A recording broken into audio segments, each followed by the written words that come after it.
Am I the jerk for embarrassing someone by pretending to be Japanese? Backstory. I am a 20-year-old woman, and I have a Japanese name, even though I am not ethnically Japanese. My mum is Korean and my dad is British. They met and fell in love while studying in Japan and had me there after marrying. We lived there until I was 14 before moving to the States. This will be important later. Today, a group of my roommate's friends came over to study with her, and I happened to be in the living room when they arrived. They were introducing themselves to me, and when I said my name, I have a pretty common Japanese girl name, so it's pretty hard to be mistaken about the origin. One of the girls made a disgusted face and laughed at me, saying that was so dumb.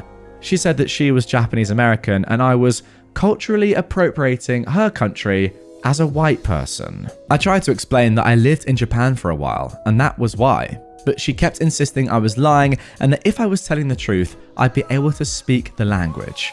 Since she put it like that, I started talking to her in Japanese, basically explaining where I lived there and asking which prefecture her parents were from, etc. She then ends up stuttering through a sentence in an awkward manner before leaving in a huff. Later, my roommate told me I embarrassed her by pretending to be more Japanese than an actual Japanese person and appropriating the culture, and that her friend expected an apology. So, am I the jerk? You know what? Even if you weren't Japanese, I would say you're not the jerk here. Even if you had nothing to do with Japan, I would say you're not the jerk. If you make this person understand that they are being racist, every ist you can possibly think of, realistically. Like, they just are, aren't they? I mean, come on. That is good enough in my opinion. Like, this person needs to be called out on this sort of stuff. Somebody's name they were given at birth, not by them, doesn't mean that they are guilty of cultural appropriation. I mean, that's just ridiculous. So if you can call that person out and say you are being stupid, even if you're not Japanese, I don't care. Call them out. And also, that just takes away from the fact that you're obviously not pretending to be Japanese. At no point did you say, oh, by the way, I am Japanese. You just spoke in Japanese because you can speak Japanese because you lived in Japan. Really, really stupid from this person, but yeah, good on you, and do not apologize, obviously. Am I the jerk for suggesting my wife lower her standards so that she'll be less overwhelmed? My wife and I have 3 kids who are 12, 10, and 8. She is in a constant state of overwhelm and very easily irritated, constantly complaining how it's all too much. I'm of course happy to help and do my fair share for the kids or household, but it's never enough because her standards are too dang high. She insists one of us has to be up at 6:45 every morning to make sure the kids are ready and make the bus, which comes at 7:45. I told her they're old enough to not need that much help already. They can all dress themselves and pour themselves cereal and milk. There's no reason we have to be up. She says that cereal isn't a good enough breakfast, they need something more substantial, especially the 12-year-old, and that the 10-year-old has ADHD and will definitely struggle without help in the morning. And anyway, she wants to see them off and kiss them goodbye for the day. So she gets up, I don't, then she gets upset that I never give her a morning off when all she needs to do is just take the morning off when she wants and then let the kids handle themselves. Also, she is super strict about screen time during the week and is exhausted and snappy from arguing about it with the kids and upset that I don't support her strict limit of 2 hours a day. I say as long as homework is done, why not until bed? She says it's not healthy for them. They need to play outside or with games and toys, read some books, just entertain themselves in more ways than one.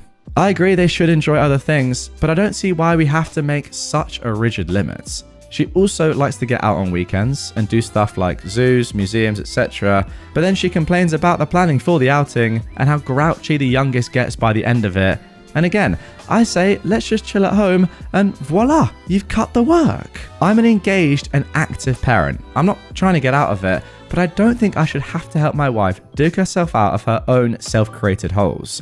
She creates the stress for herself and then turns to me to alleviate it, which I think is unfair.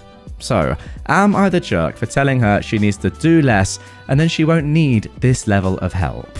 Oh my goodness me. Honestly, I just feel bad for your wife. I really do. Like, this guy is just not helping himself, is he? Like, at no point is this mum saying, I hate doing all these things, let's stop doing them, right? She knows the benefit of doing all these things. Like, she's making and creating a great life for her children. Imagine you wake up, right, with your 2 other siblings, you've got to make your own breakfast, get clothes, get ready for school, all that stuff. You're 8 years old. Your parents are still asleep. You're probably thinking to yourself, it's not ideal. Why don't they get up at the same time as we do and help us out? That's number one. Secondly, the point this man's making about, how about don't do these activities anymore? So you're saying in effect there that you don't want your children to go and do these outings. Yes, obviously the 8-year-old is probably getting a bit tired by the end, but what's the alternative? You sit inside all day on the weekend and just do nothing? I think that would probably be worse. I mean, you think of a good childhood. Do you think of going to the zoo and doing all these fun activities with your parents? Yeah, you might get a bit tired by the end of the day, but you don't remember that. Or do you think of staying inside? No, that doesn't sound fun to me. Let's be honest. Like, what this bloke is really saying is stupid. Let's all chill at home every day, all the time, and you've cut the work. No, being a parent is hard work. That's kind of what you sign up for. Trust me, I'd know, right? As a dad of 0 kids, I would know that. But seriously, parents down below, you get what I'm saying, right? Give me a comment, back me up on this one. Parents have to work hard to make their children's lives fun and, easier. That's the job of a parent. Let's be completely real. So to say, let's just stay in bed until our kids go to school, let's just do nothing on the weekends, is a total load of rubbish. I mean, you said at the end, I'm an engaged and active parent. You don't sound that to me, my friend. I'm going to be completely honest with you. You don't sound that engaged, and you definitely don't sound active. You do, though, sound like a bit of a jerk. Sorry to say it, but that's how I feel. Am I the jerk for going on vacation without my husband? My husband and I planned a week vacation to New Orleans in the US. We, but mostly I, have been planning this for months. Back in March, I told him that I would plan most of it. Where to go and what to do. All he has to do was make sure he had the week off and buy the plane tickets. I spent the last few months researching what to do. I booked the hotel room, made reservations at places we wanted to try. I made a list of all the sites I wanted to see. Every few weeks, I would check in with my husband to see if he'd asked off and bought the tickets yet. He would say he was waiting for the plane ticket prices to go down. 3 weeks ago, I reminded him once again, and he said he'd got off of work for the days, but had forgotten to get the tickets. He looked online and the tickets were close to $1,500 each. He said he was going to wait some more to see if they go down. Last week, I asked if he'd bought them yet, and he said no. We looked again and the prices were still high. He said he wasn't willing to spend that much on them and asked how much money I would lose if I just cancelled everything instead. He offered to have a nice staycation instead. What a great alternative. I told him I wasn't willing to cancel everything because I spent so much time planning it. We argued and we didn't come to a conclusion. I wound up buying just one ticket for myself. And when I flew out on Saturday, I told him I was still going. And he acted all surprised that I didn't want to stay home with him. I am in New Orleans now, and he's blowing up my phone, saying that I'm a jerk for still going without him. He was trying to get a ticket to come too, but I told him if he came, he's getting his own hotel room because this is now my vacation away from him. Am I the jerk? Oh my god, maybe this is the same husband from the last post. I mean, Jesus Christ, this is ridiculous.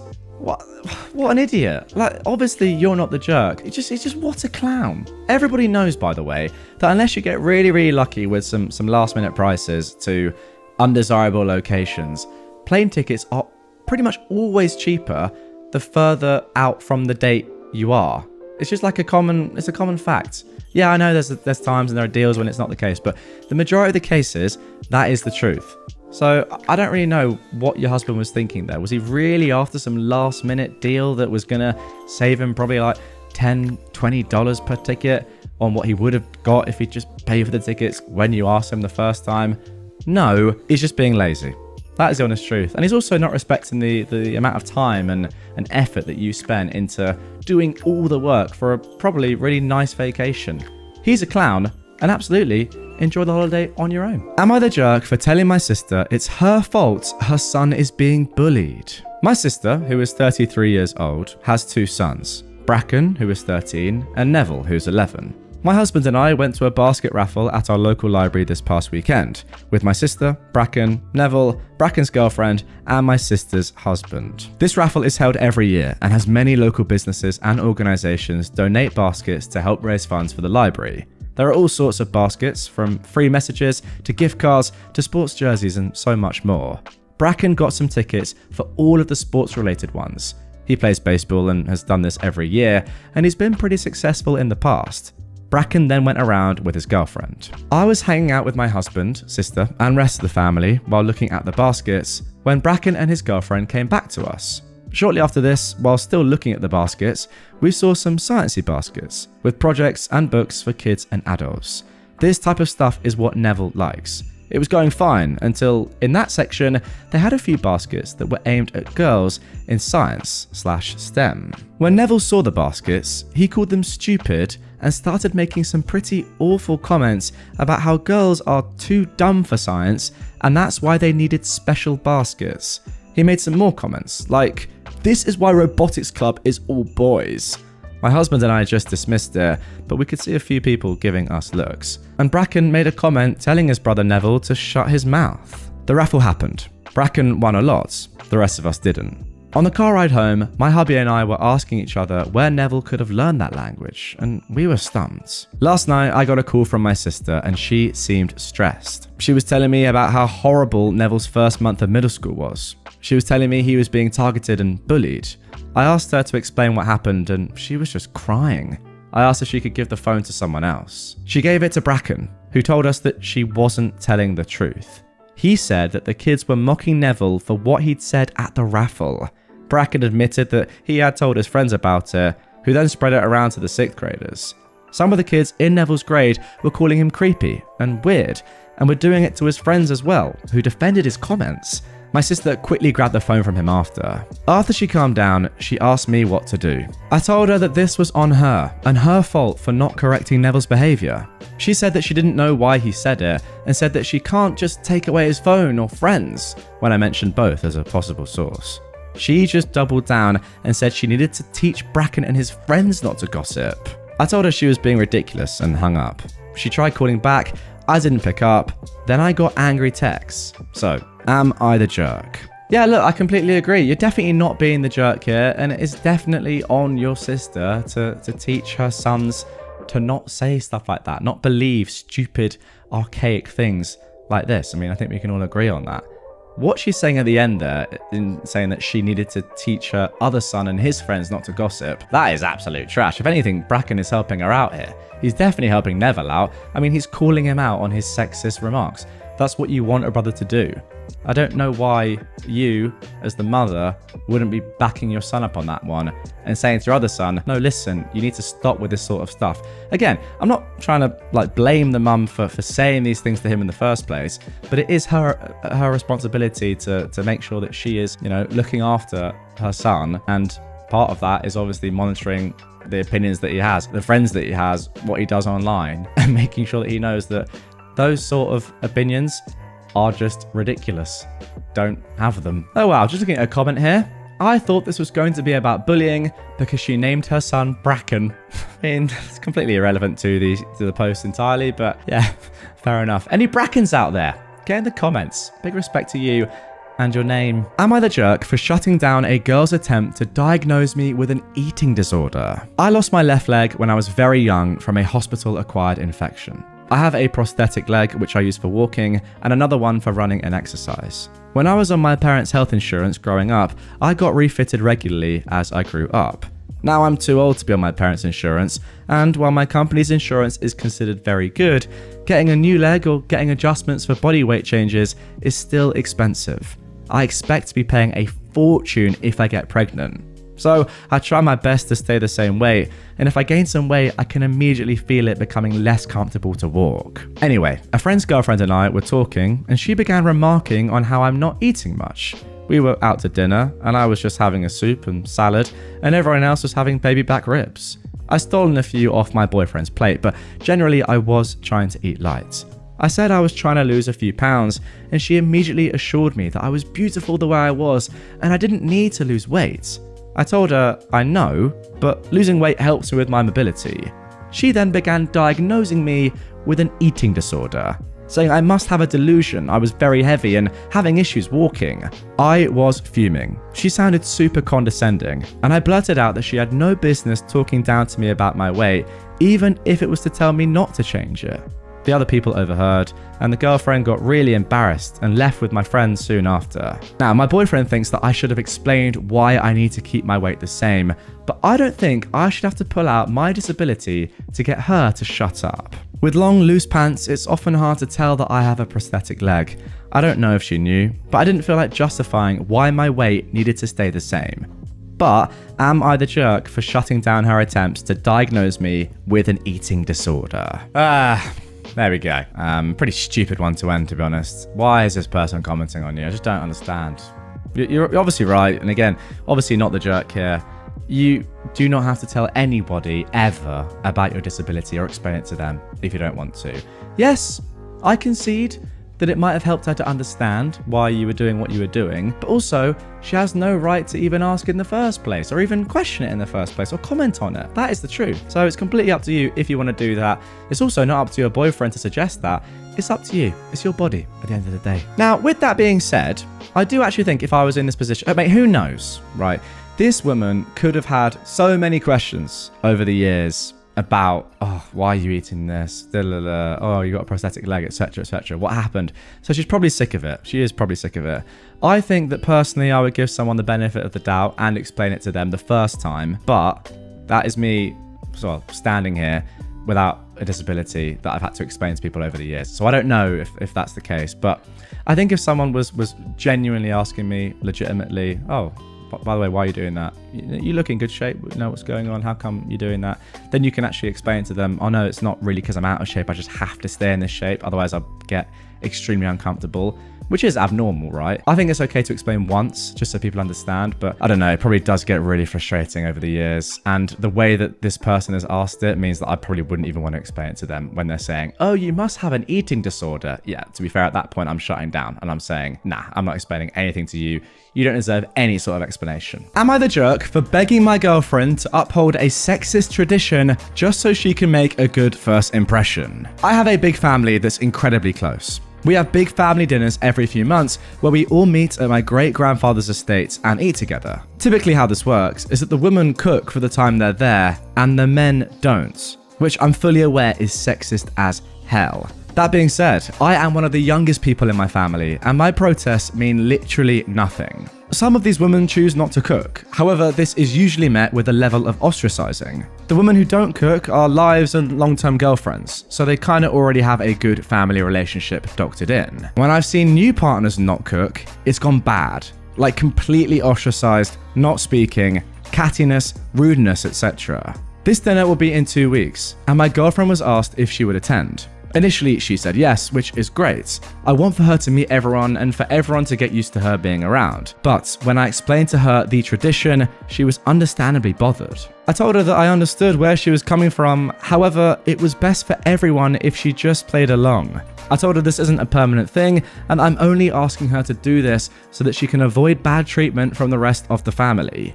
This is her first impression, and I don't think it's best if we cause waves. She told me that it's unacceptable and that if she has to do that, she won't be going. I've tried to find a compromise with her on this, but she won't budge and she's angry at me. She told me that if I think it's acceptable to make her do this, I'm just as bad as everyone else.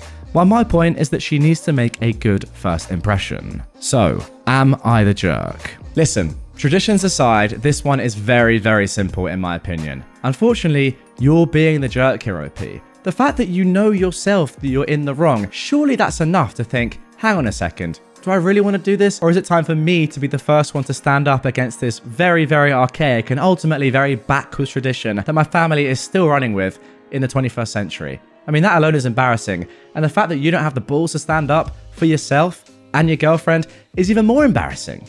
Sorry, but I think that's the case. What about your family making a first good impression on her rather than the other way around? Surely it's a two-way street, right? She's checking out your family and seeing if that's compatible for her in the same way that they're meeting her for the first time. I think it works both ways, and ultimately this is just sexist. Am I the jerk for leaving my husband at home while I spend the week at my brother's because of how he buys groceries? I've been in a committed relationship with my husband for 17 years, and overall, things have been great. We've had a few rough patches, but What's important to note is that while he earns more than me and is considered the main provider, I have a substantial trust fund that ensures we're financially stable. I work part-time as a teacher while attending university, earning less than him, and most of my income goes towards tuition. Our household income exceeds $200,000 annually, while the average in our area is below $50,000. One ongoing issue we have is my husband's frugality. He likes to control my spending and have the final say on how he uses his earnings. It's worth mentioning that I've never used any of his income, and I have no intention of doing so. However, the main point of contention between us is his frequent visits to food banks. Despite having more than enough food at home, he insists on going to food banks to save money. He intentionally looks disheveled and uses our beat-up car to blend in, even though he's never experienced food scarcity. I've explained to him the need for food donations in our community, even showing him social media posts from local food banks, but he remains indifferent. I suggested he volunteer or donate to gain first-hand experience, but he refuses. The unfortunate part is that since we're never short on food, most of what he brings home ends up getting thrown away. Today, I discovered our fridge filled with fresh produce and meat that clearly didn't come from our regular grocery store. When I confronted him, he admitted to going to a food bank after seeing a Facebook post about a donation of fresh food. People on social media were already asking if any was left, and there wasn't.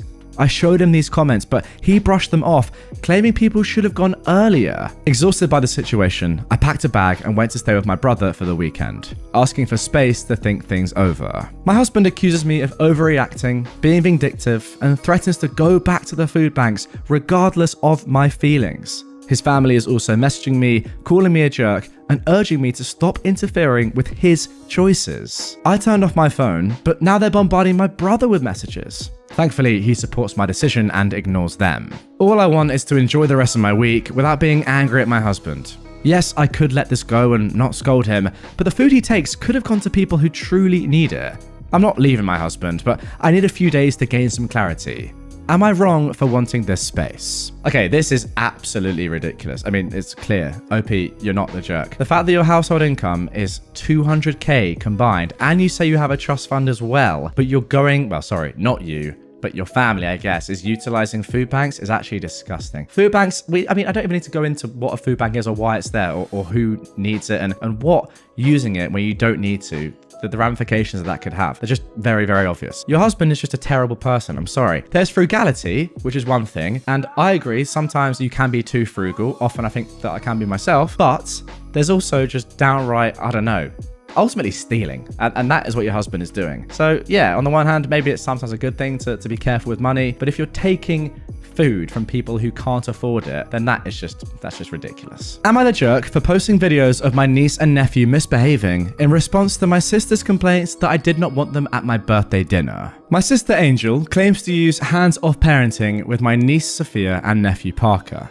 In actuality, Angel is entirely permissive and refuses to discipline them. She expects other adults to step in when Sophia and Parker's behavior is getting out of hand. For this reason, I asked Angel to get a babysitter for Sophia and Parker if she wanted to attend my 27th birthday. I love Sophia and Parker as their aunts, and at the same time, I want a peaceful evening to celebrate my birthday instead of dealing with Sophia and Parker's behavior, because I know Angel isn't going to discipline them herself. Angel acted understanding when I made this request and explained my reasons to her in person, but then she went online and made a Facebook post accusing me of hating Sophia and Parker and trying to punish Angel by only inviting our sister Jessica's kid, Megan, to my birthday dinner. Never mind that Megan is 17 and practically an adult herself. Several of our relatives and mutual acquaintances called me out and said that I was a jerk and was excluding a 10 and 7-year-old. I responded to Angel's post by sharing 2 videos of Sophia and Parker misbehaving while Angel did nothing. The first video was a recording taken by Megan, where Sophia and Parker were throwing tantrums and yelling at her. Megan was trying to calm Sophia and Parker down, while Angel was on her tablet ignoring the situation. The other video was one that Angel took. Sophia and Parker were yelling, throwing toys at each other, and Parker even called his sister a bad word. Angel was laughing as if it were funny, and was again doing nothing to discipline Sophia or Parker. I wrote alongside the videos that I love Sophia and Parker as their aunts, but at the same time, I want a peaceful evening to celebrate my birthday. And I don't want to be stuck disciplining Sophia and Parker because clearly Angel won't. Angel ended up not coming to my birthday at all. My parents told me that I was in the wrong for sharing those videos because everyone's children has acted up and posting those videos didn't accomplish anything besides embarrassing Angel. They also said I could have compromised by having a nobody under 18 rule for my birthday dinner. Megan would not be able to attend, but then Sophia and Parker wouldn't feel excluded. But I do not see how that would be fair to myself or Megan. So, am I the jerk for wanting to make compromises for my birthday dinner? Okay, definitely not the jerk here, OP. I actually think the way you went about this was brilliant. If you're being called out online by someone when it's completely just not factual, then you're well within your rights to do exactly what you did in this situation. The thing that I like about it is that you didn't just get really annoyed, which to be honest, I reckon I would have done, and just posted the videos and left it at that and said, no, this is the reality. You actually came with a little bit of, kindness and said, look, I do love you guys. However, this is the truth. And this is my birthday and I can kind of do what I want. And also, yeah, of course you could put in a nobody under 18 rule, but the fact of the matter is you want Megan to be there because it's your birthday and you want Megan to be there. So that's completely fine. It's your birthday. You can invite whoever you want. And for my 27th, I don't really want a 10 and a 7-year-old who are very poorly behaved to be there either. Makes sense. Am I the jerk for lashing out at my family for calling my fiance my second wife? Years ago, I was married to a close friend. We were roommates, adopted a dog together, and lived together since college until our mid-late 20s, married at 24 and 25. However, we were never actually romantically involved. She wasn't interested in marriage and also questioning her sexuality at the time, but her family was ultra traditional and messy for many other reasons and kept pushing her to settle down. I'd just gotten out of a rough long-term relationship and we kind of both just said, screw it. We basically were kind of living like a married couple. Let's get married for the convenience. So we did the paperwork for it, but we never had a wedding. We were also never romantically involved. She just wasn't my type and I wasn't hers. My family knew she wasn't my wife in the traditional sense. They did heavily disapprove though. When I started getting back into the dating scene, we split up and legally divorced. She remains one of my close friends to this very day, and I care for her a lot. It's been a few years, and I'm now 32 with a lovely fiance who I cannot wait to marry. However, ever since I announced the engagement, my family has been making weird comments like, oh, so Roxy, my dog, is getting a new stepmom. Wife number 2 at 32, huh? That's a lot of wives for your age. Let's hope the second one lasts. It makes both me and my fiance uncomfortable. I keep on saying that my close friend wasn't really my wife in the traditional sense, but my family brushes me off by saying that they're just joking, or she is technically my second wife anyway, so it's not like they're wrong. Today at breakfast though, I blew up at them and called them disrespectful and rude for belittling my relationship. My mum and my sister both said that if I didn't want to hear these statements, I shouldn't have married my close friend. I threatened to not invite them to the wedding, and now things are super tense. So, am I the jerk? Well, I think that is 3 not the jerks in a row. Quite obvious ones in my opinion as well. I mean, there's just no way that you're in the wrong here. Yeah, a couple of jokes here and there are fine, but if they're in front of you and your fiance, I mean, that's just not that funny, is it? If you imagine coming into that as the new fiance, especially given that the first relationship wasn't even a real relationship. Like, it wasn't really a marriage, was it? It was a marriage of convenience at best, at most. In reality, it was literally just signing a contract for both of your benefits, because why not? I think it's just poor, isn't it? One joke once in a while, maybe that's enough. But if you've said to your family, like, this is actually making me and my fiance uncomfortable now, can you please not? Then that should be the time to stop. And if they're getting annoyed by that, then I don't know, they've got issues themselves. For sure. Would I be the jerk if I go around my brother and sister-in-law and buy my nephew the Lego Roman Colosseum after they returned his original one? It was returned after my nephew refused to build it with his profoundly mentally disabled sister. I mean, just off the bat here, what is that for a title? My family and my brother's family visited my parents at their vacation house for Memorial Day weekend. There, I noticed that my normally energetic nephew, a 14-year-old, seemed very upset at something. I pulled him aside and asked him if there was anything wrong. He told me that his parents promised to buy him the Lego Roman Colosseum. My nephew is a huge ancient history buff, if he did well in school. But when the package arrived, they said that he should be a good brother and let his sister, who is 11, help. My nephew told them that having his sister help was pointless since she's completely non-verbal and has a habit of kicking things when she gets upset. As a result, my nephew had his Lego set returned for talking back and being disrespectful. After we went back home, I asked my brother if what my nephew said was true. He said that it was. I then asked if my nephew said anything in particular. For example, calling his sister a vegetable, beyond calling the idea of letting his sister help ridiculous. He said no. I told my husband that I'm seriously considering buying my nephew that Lego Roman Colosseum for his upcoming birthday in August, as my brother and sister-in-law were being completely ridiculous. My husband agreed that my brother and sister-in-law were being ridiculous, but didn't like the idea of me replacing the returned Lego set. He said that I'd be undermining their parenting and provoking an unneeded conflict between our two families. Okay, the sentiment here is good, I think. Overall, you didn't feel like it was fair in the first place, and you're being generous and you want to buy, a nice gift for your nephew. But I think that's it. I think that's where the sentiment ends. And in reality, you are kind of going behind your nephew's parents' backs here, right? Because they're the ones that ultimately have to parent their child. And they've made that decision to say, look, no, you can't do this. You need to involve your sister. And if you're then undermining them and saying secretly, no, you can have it. First of all, that's going to completely screw with your nephew's mind. Second of all, it's just completely going behind your own siblings' backs, which is a terrible thing to do. And thirdly, it's just weird, isn't it? Like, at the very least, you'd ask and say, I know this happened before. Can I get this for him? Is there a lesson there? But doing it secretly is just very, very strange. And yeah, ultimately, wouldn't any good parent say, especially when you have a mentally disabled sister, yes, let her do it with you? Surely that's just the fairest way of doing it, right? I'm not trying to parent here, but I'm just saying you got to let the parents parent whatever they want to do. And yeah, definitely don't do it without asking. Am I the jerk for prioritizing my daughter's school performance over her emotional well-being after her mother's death? I am a 39-year-old man, and I feel conflicted about a recent decision I made regarding my teenage daughter, who is 16, following the death of her mother.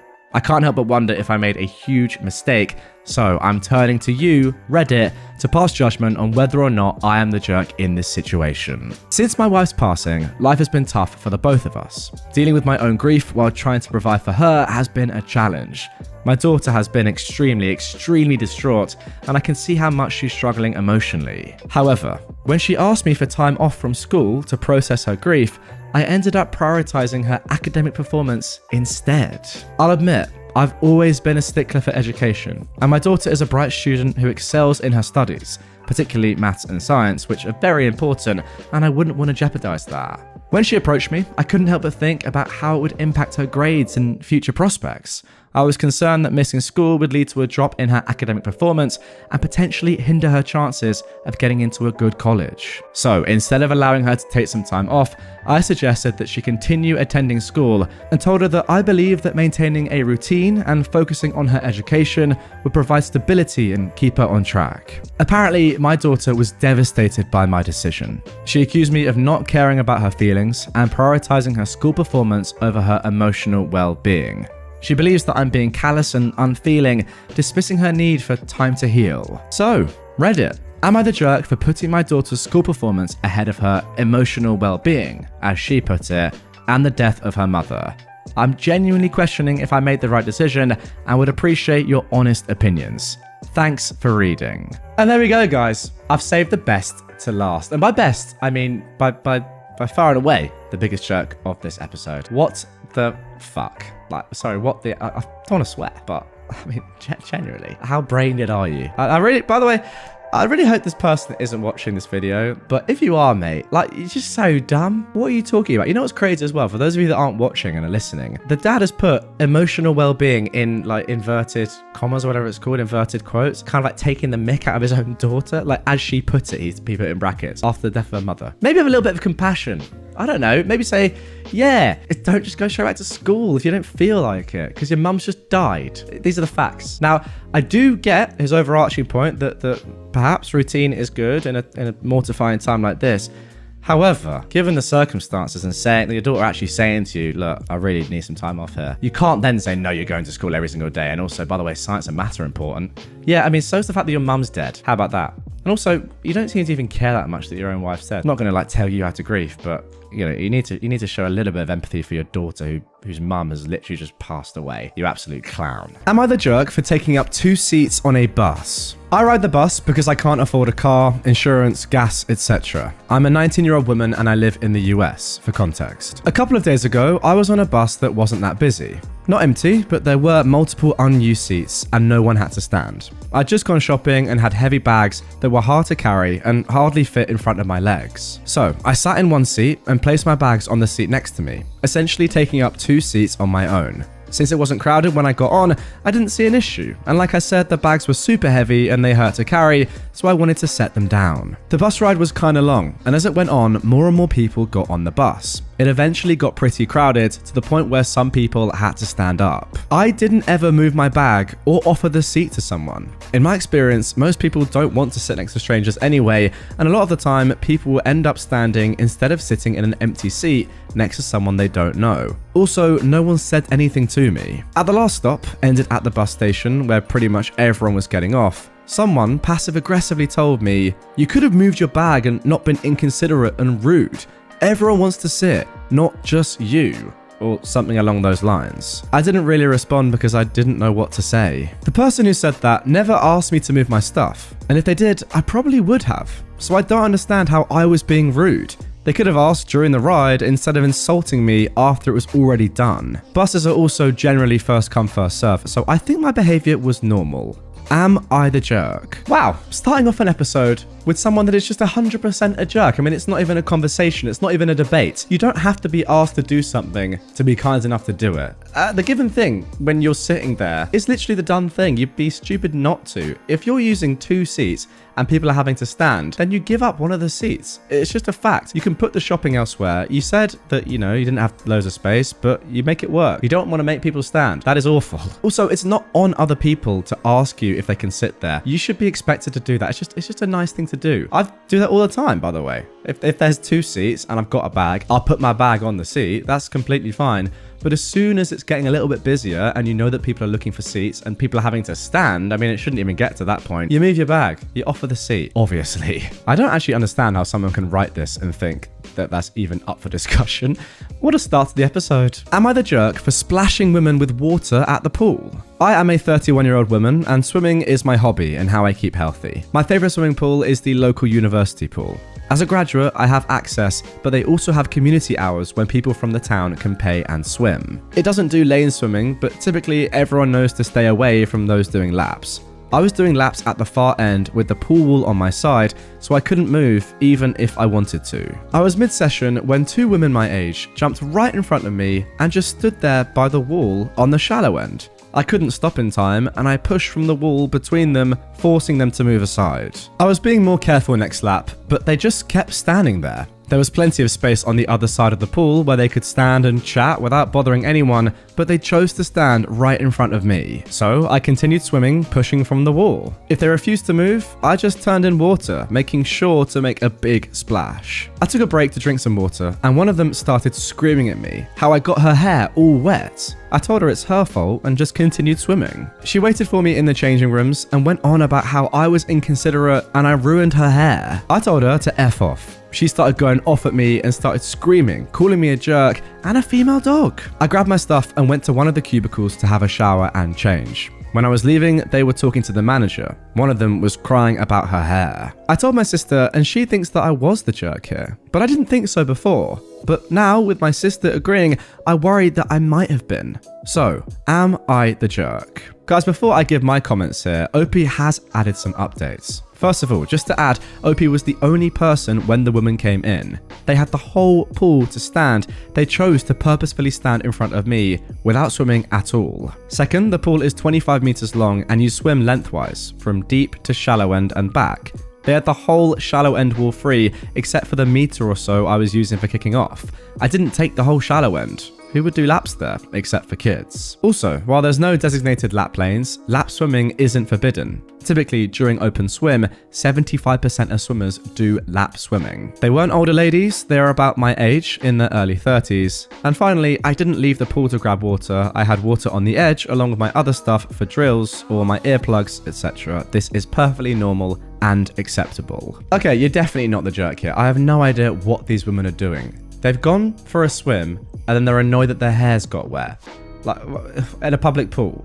What did you expect to happen? If you're going to do that and you don't want your hair to get wet, first of all, probably not the best idea to go to a public pool. Second of all, don't go near the people that are swimming, like actively swimming and doing lengths. And thirdly, just wear a swim cap. Obviously, again. I would say that you could have perhaps asked them the first time, you know, taken 30 seconds just to say, by the way, ladies, I'm doing some lengths. Would you mind moving to another part of the pool? But then again, it is kind of obvious that you're doing lengths. And if the rest of the pool is open for them, including the majority of the shallow end, to sit and chat and do whatever they want and not get in your way, then that's kind of on them for not doing that. And they really can't complain that much. Am I the jerk for not being upset that my friend's dog could die because of me? I was hosting a big garden party at the weekend. I invited my entire friend group plus their partners. Now, one of my friends takes her dog everywhere. I told her no pets were allowed. Although it was a garden party, we were in and out of my home, and I have 4 cats. My cats do not like dogs, and neither do I. Anyway, my friend showed up with her dog.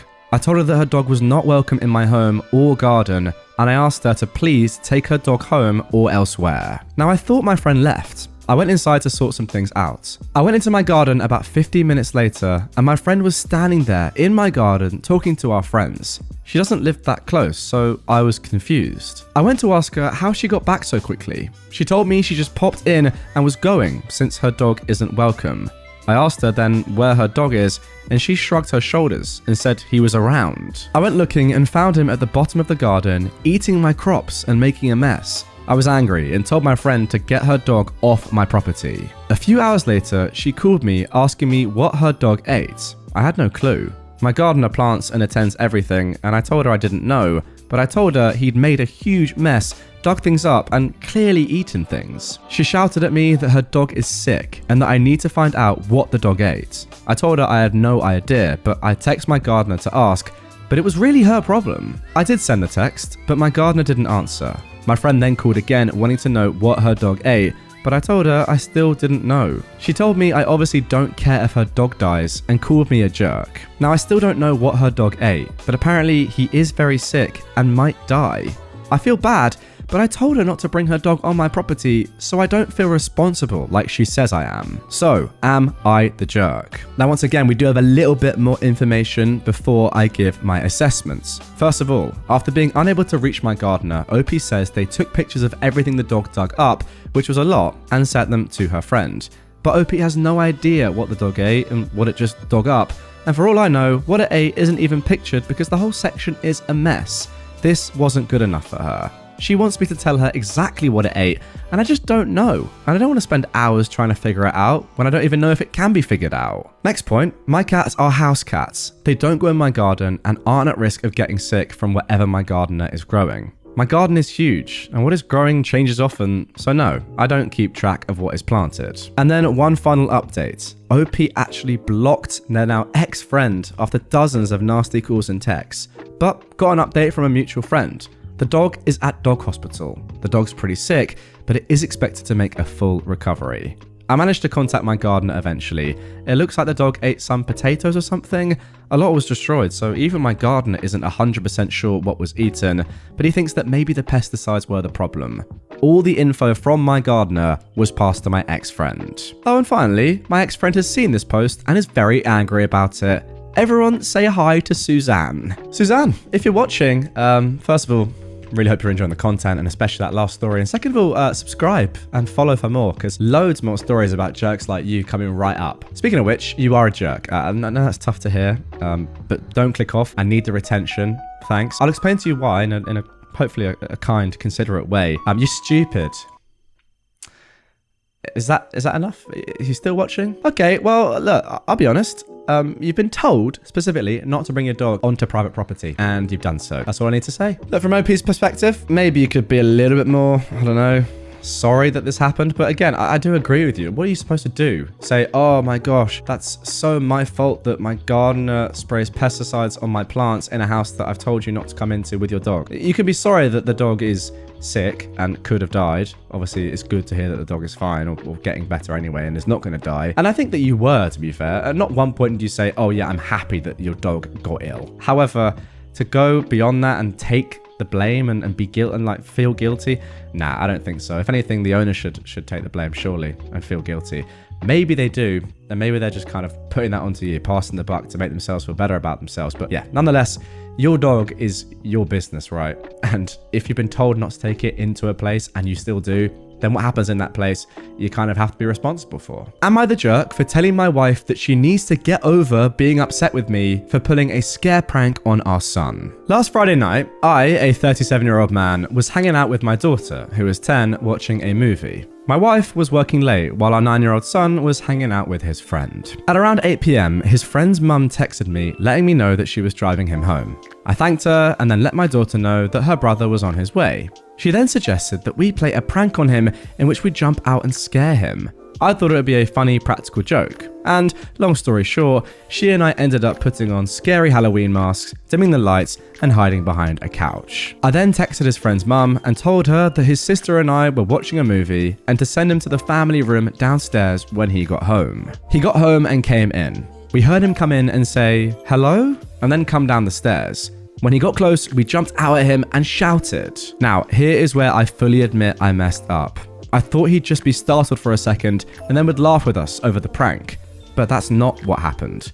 We ended up frightening him way more than I'd anticipated.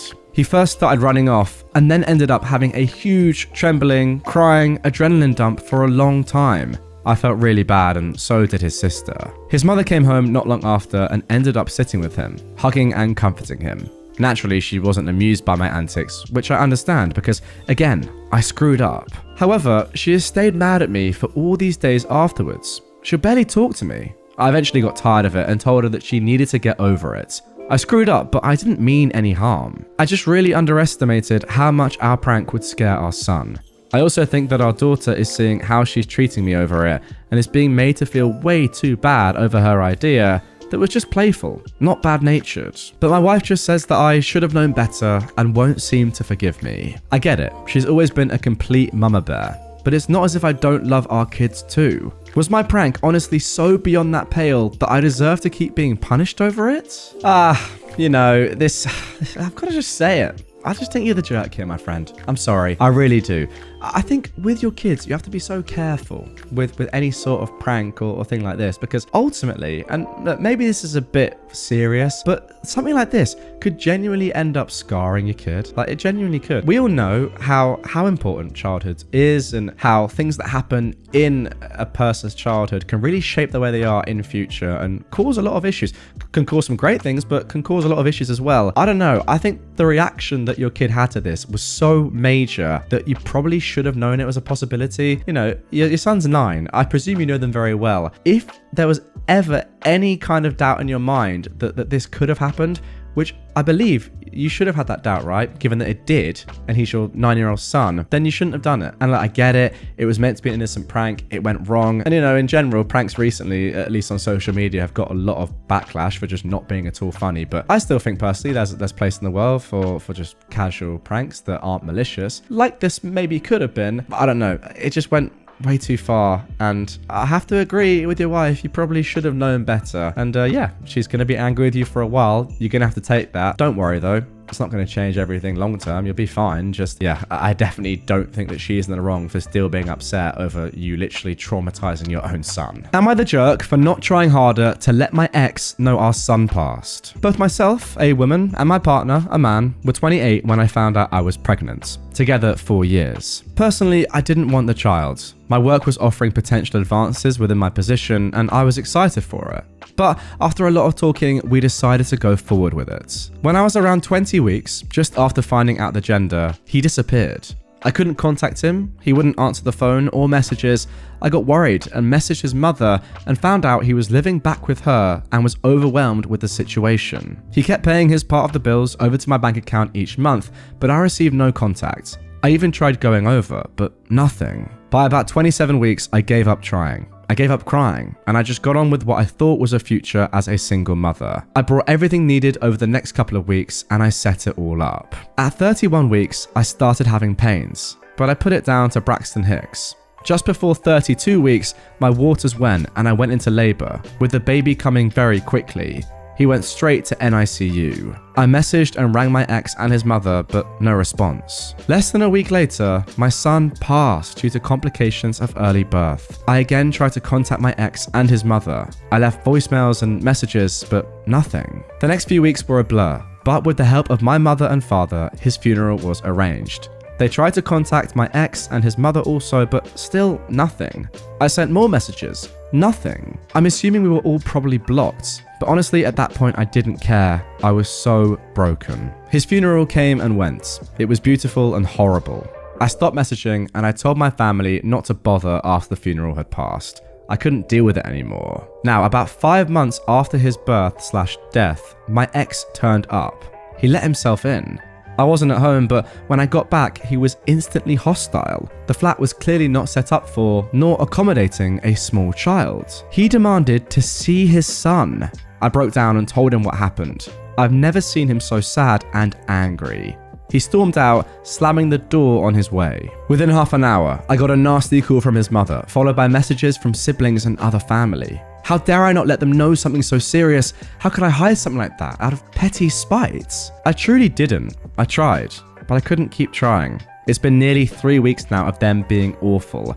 I was speaking to my sister this weekend and she said, to be fair, it was a bit of a bad move to not keep trying. They deserve to know. Was it? I tried so hard to let them know, but I was struggling so hard too. I lost my son too. So, am I the jerk? Should I have done more? Okay, this story is actually just insane. Like, it's actually nuts. Why is he coming back into your life 5 months later demanding to see his son? It's just so weird. Like, he's the one that left. He's the one that just abandoned you. And yeah, let's be honest, almost definitely did block your numbers. Like, numbers plural, right? It wasn't just you trying to get a hold of him and his mum. It's mental.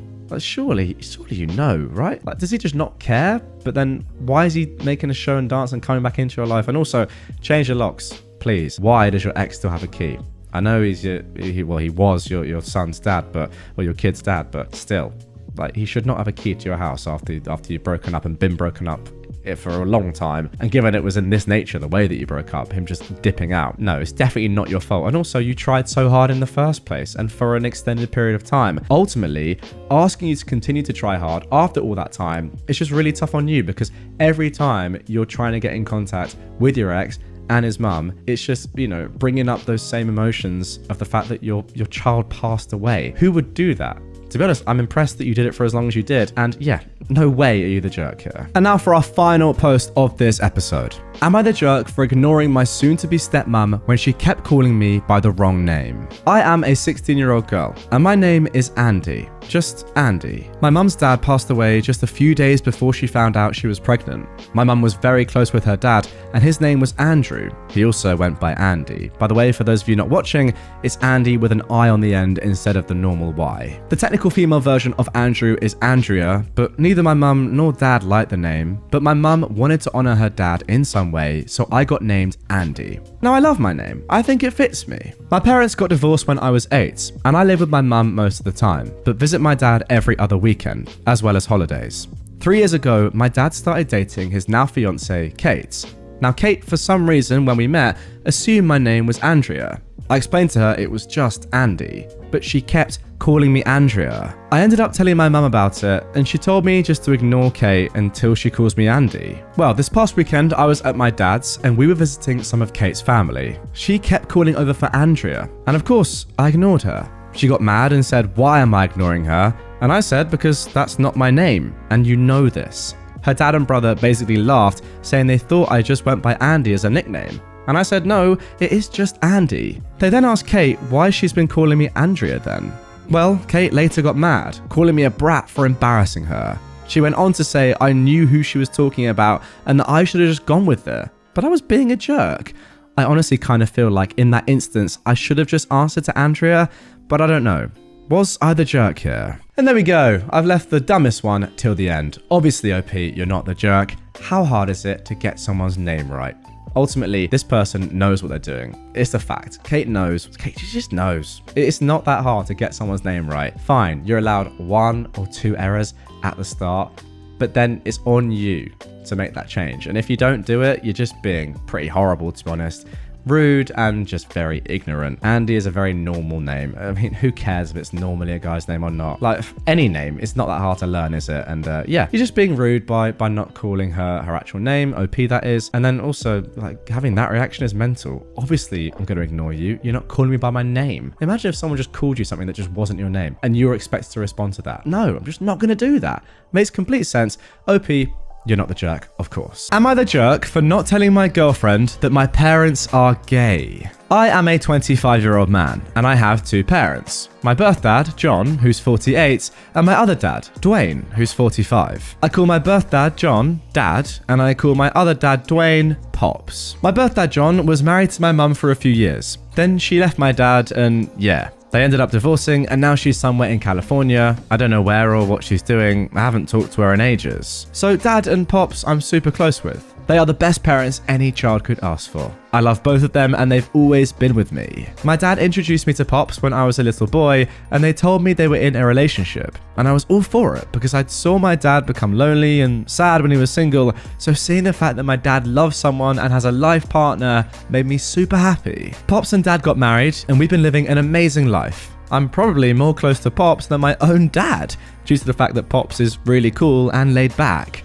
Of course, I love both of them equally and they love me as well, and I'm blessed to have them as parents. For a few months, I've been dating this girl Bella, who's my age. I thought she's pretty cute and I liked her, so we kicked it. And recently, she told me, my parents want to meet your parents and want to come over for dinner. I said, sure, I'll tell my family. So yesterday, Friday night, Bella comes in. Pops greets her and says, come on in, sweetheart. Dinner is ready. She says, you must be OP's dad. So good to meet you. And she shakes his hand. And then she sees Dad come out of the kitchen. He's holding the mac and cheese tray with the mittens and is putting it on the table. Then Bella says, who's he? I said, oh, that's my dad. She said, I thought he's your dad, referring to Pops. I say, yeah, that's my Pops and that's my dad. She pulls me to the side and says, I didn't know your parents are gay. Oh my god, why didn't you tell me? I genuinely didn't know why. Would that be an issue or something? Because you're dating me, not my parents and all, so it shouldn't matter. But I guess it's a concern for her. Her parents come to the door after they park the car, and Bella tells her parents, let's leave. And they left. I told my parents I'm sorry, and they said, son, don't worry, this is nothing new. And then we all sat down and enjoyed dinner and went to sleep. So, am I the jerk for not telling? Well, the saddest part about that story is the ending. Your parents saying to you, this is nothing new. Unfortunately, it's a fact. Homophobia is still rife in 2023. Very, very sad to see. I mean, look, no doubt there's been a lot of progression. My uncles, for example, were able to get married a few years ago. So that's great. However, we have to change the hearts and minds of so many out there that are still just disgusting people. I don't know what the problem is. I really don't. Yeah, maybe you could have told her beforehand, but there's no reason to tell her. Like, I wouldn't tell my girlfriend before meeting my parents, oh, by the way, my parents are straight. So I wouldn't tell her, oh, by the way, my parents are gay. Like, it's not a thing. It doesn't matter. As you said, she's dating you, not your parents. I don't know why that would be a problem. Yeah, just simple homophobia, and that's very sad to see. But at least now you know. That's always a positive. Am I the jerk for falsely accusing a veteran of stolen valor when she couldn't give any details about her service? I am a 34-year-old man, and I served as a captain in the Marine Corps. I've left the service, and right now I'm doing an MBA. One of my classmates, a 31-year-old woman who we'll call Jess, is very gentle, very soft-spoken, and unassuming. Jess and I were working together on a case study once, and I started opening up to her about my military service and all the lessons that I've learned from the Corps. Jess enthusiastically told me, that's so cool. I was a surface warfare officer in the Navy. I immediately felt suspicious about this claim. As I said, Jess is very demure, and she doesn't really have the bravado that is required in the military environment. At least I feel like a certain amount of bravado is required. Yes, I still humoured her, and I began asking about the details of her military experience, where she deployed, what courses she went through, what ship she served on, etc, etc. Suddenly, Jess got all tight-lipped and she couldn't say anything specific about military life. She kept making excuses along the lines of, it just wasn't a good period of my life, and I'd rather not talk about it. Eventually, I felt like I'd done enough snooping around, and I bluntly told her that she was BSing, and that I'd rather not work with a phony. I talked about this experience with my friend Max at our school's veterans organisation. I told Max to be wary of anything Jess says. Max responded by telling me that Jess did serve. He's seen her paperwork and ID and everything, and that in fact, one of her MBA recommendation letters was written by a retired Rear Admiral who held Jess in high regard. Whoops. The next time I met Jess, before our class started, I tried to act chummy towards her and make up for accusing her of being a liar. She laughed in my face and told me to pan sound poorly. And for those of you who don't know, yes, she was being derisive here. So, am I the jerk? Yeah, this is just making me cringe horrifically. It's just so embarrassing. I can just like see this in my mind. I can hear OP's tone of voice saying, yeah, you're not military. I am, by the way, just gloating horrifically and trying to catch someone out when there's just no need to. It's just like, it's giving absolute jealousy vibes here and just, arrogance and trying to make your ego feel amazing and just, feeling good about yourself for no real reason, putting other people down. I don't see the point. Why does she have to prove to you that she was in the military? She doesn't. Can't you yourself just be happy that you were in the military and be proud of what you did, and that can be that, and not just like be really cynical about someone else? It's just embarrassing. And yeah, saying pound sand poorly, take it, you deserve it. I'm sorry. If anything, she should have gone harder than that. I'm sorry. It's quite embarrassing from your perspective that you are undermining someone who's put, their country first and spent all those years in the Navy for you just to say, yeah, I don't believe you. I'm calling BS. And you're downright wrong. Embarrassing, arrogance personified. You are the jerk. Yeah, I've just read this comment right here. You're the jerk, and I'm guessing being a veteran is 90% of your personality. I'm sure he works it into every conversation possible. Exactly. Am I the jerk for telling my girlfriend that I told her so after one of her male friends tried to get with her? My girlfriend and I have been together for about a year now. My girlfriend has more than a few guy friends, and I'm not one of those guys that thinks men and women can't be friends. However, with two of these guys, it's very clear that they want more than just friendship with her. Like, clear as day, to the point where I don't get how she doesn't see it. If I can notice just by the weird energy they try to exude when I'm present, she should be able to get it too, right? Wrong. Anytime I pointed this out, she gets upset with me. She tells me that I'm being jealous and reading into things that aren't there. I argue back that I'm just letting her know, and as a guy, I can probably tell much better than she can, since women tend to be a little slow regarding things like this. So, 2 nights ago, she was hanging out with her friends and this guy was present. From what she told me, they were all drinking and he said some things that implied he'd want to be with her. She was made uncomfortable by this and the night ended shortly after. Fast forward to yesterday morning. She got a series of texts apologizing for what he said, but then backpedaling and saying he would treat her so much better than me and that she's wasting her time with me. She of course said no and was upset with him. After she told me, I just read the text and simply said, "Wow, who could have seen this coming?" a bit sarcastically. This set her off and she got mad. She said that I was being such a huge jerk to her and she had no way of seeing this coming. She's been angry at me since. So, am I the jerk? Okay then, interesting one here. I actually don't think you're in the wrong here for the overall context of what happened.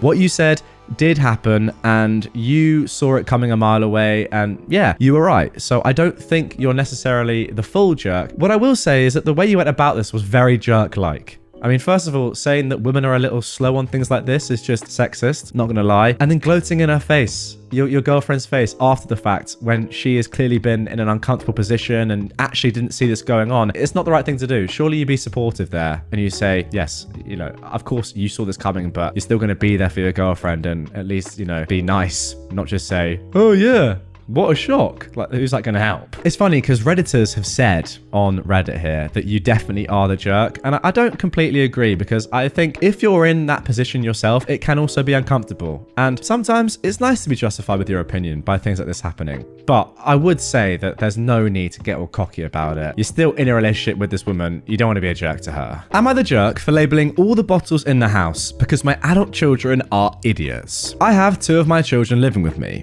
One has graduated from college and the other is a junior. I have to purchase medicated shampoo because of a scalp condition. It's by prescription and it's expensive. It also comes in packaging that is meant to be stored upright, not on its side, and definitely not upside down. My daughter has her hair products in the shower and I do not touch them. My son also keeps his Axe body wash, shampoo, conditioner, women repellent in the shower. I also do not touch it since I have zero desire to smell like a high school locker room. I keep my shampoo in there as well since it's my house and I can keep my stuff wherever I want. For some reason, the two of them cannot understand that not all packaging is meant to be upside down. They've already wasted an entire bottle of my shampoo by storing it upside down after they touched it for some reason. It all dripped out the spout, which it's not engineered for. I talked to both of them, and I explained that they should not touch my stuff, and that if they accidentally tip over my shampoo, it was meant to be stored with the lid at the top. I came home last week to find my shampoo leaking out of the bottle again, upside down. So, I ordered 500 stickers that say, "This side up," with an arrow pointing upwards when the words are upright, and I put them on everything in the house that might leak, with my shampoo being literally covered in them. They had friends over last weekend, and they noticed that the relish, ketchup, mustard, mayonnaise, etc. were all labelled. My kids were embarrassed when they explained why. They think I'm a jerk for putting labels on everything since they only screw with my shampoo. But since it's $80 a bottle, I said I'd take off all the labels if they agree to pay for my shampoo. Thus far, they have declined. I mean, this is just brilliant. Yes, it's very petty. Yes, it's patronizing, but I think it's completely fair, especially when you're paying $80. I mean, that is a sizable amount of money for a prescription for medicine, right? And it's getting ruined by your children. It is your house. I say do what you want. The easy thing to do would say, listen, you ruined my product, my medicine. You got to pay me for it, right? I need to go and get some more. It's medicinal. I need it. You've ruined it. I need the $80. So let's be honest, they can count themselves quite fortunate that you've not forced them to pay up. However, this, if anything, is a much better way of getting your point across. Lovely stuff. And yeah, as you said, if you're going to remove the labels for them, then they're going to have to pay you the cash, which they're obviously not going to do.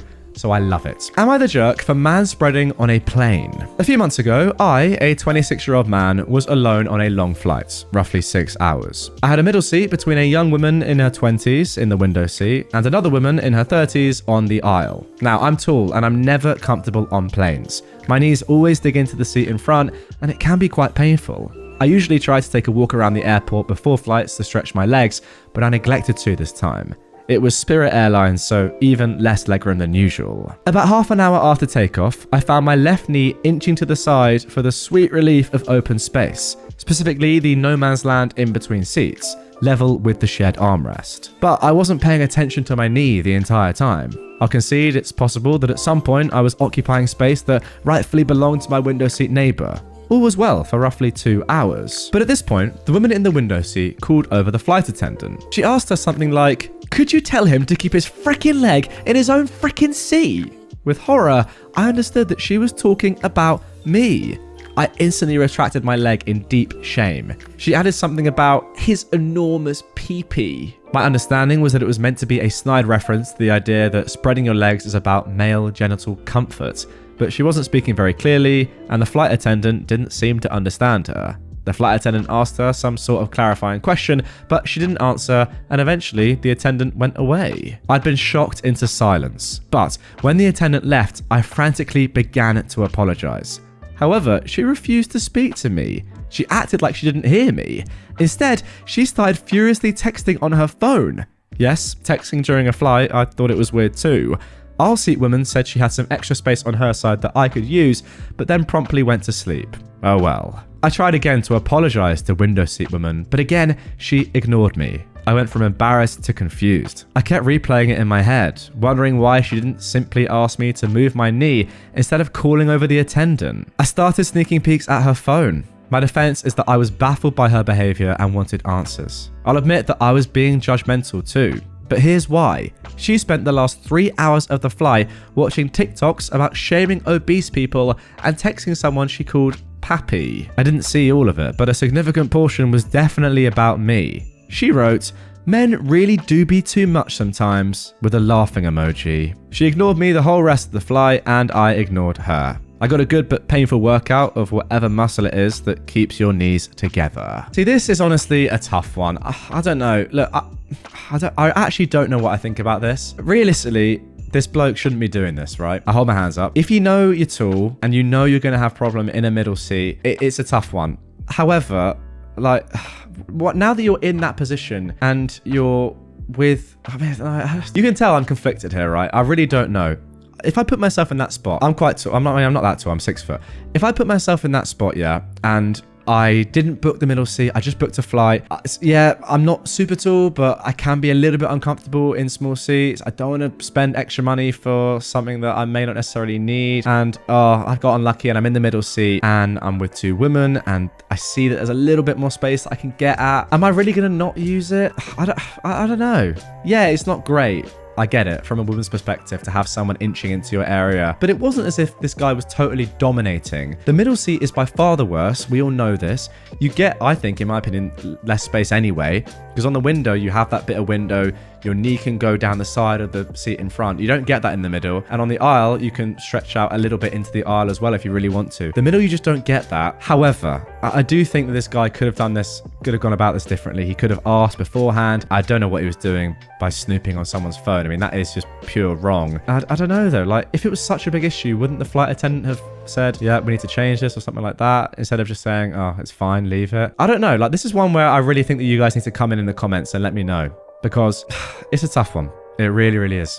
You know what? I know what the majority of you are going to say, that this guy is the jerk. He should have booked a bigger seat, knowing that this was going to be an issue. I get that. I just think practically, is that likely? Again, I put myself in that spot. Is it that bad if I just use a touch more space? Yes, ask, and yes, don't snoop, and just be nice about it. But he did frantically apologize. He didn't know, not that he should have known, like, you know, it's not the sort of thing where you go, oh, I didn't realize, therefore it's not my fault. I get it. I don't know. I really don't know. It's easy to say, pay for extra leg space, do this, do that, you know, be more prepared. But let's just be practical about this. In a real world, what's the answer? Is this guy the jerk? I'll leave that one up to you lot. I really will. Also, I need to just say, like, this woman has handled this awfully. Do you know what I think? She's just being a Karen. I get it. It's not ideal for her, but there are better ways of handling this. Why is she not clarifying her point to the flight attendant? Why is she just going in on you? Surely any reasonable person says to just you, hey, would you mind just, you're coming into my area a little bit here.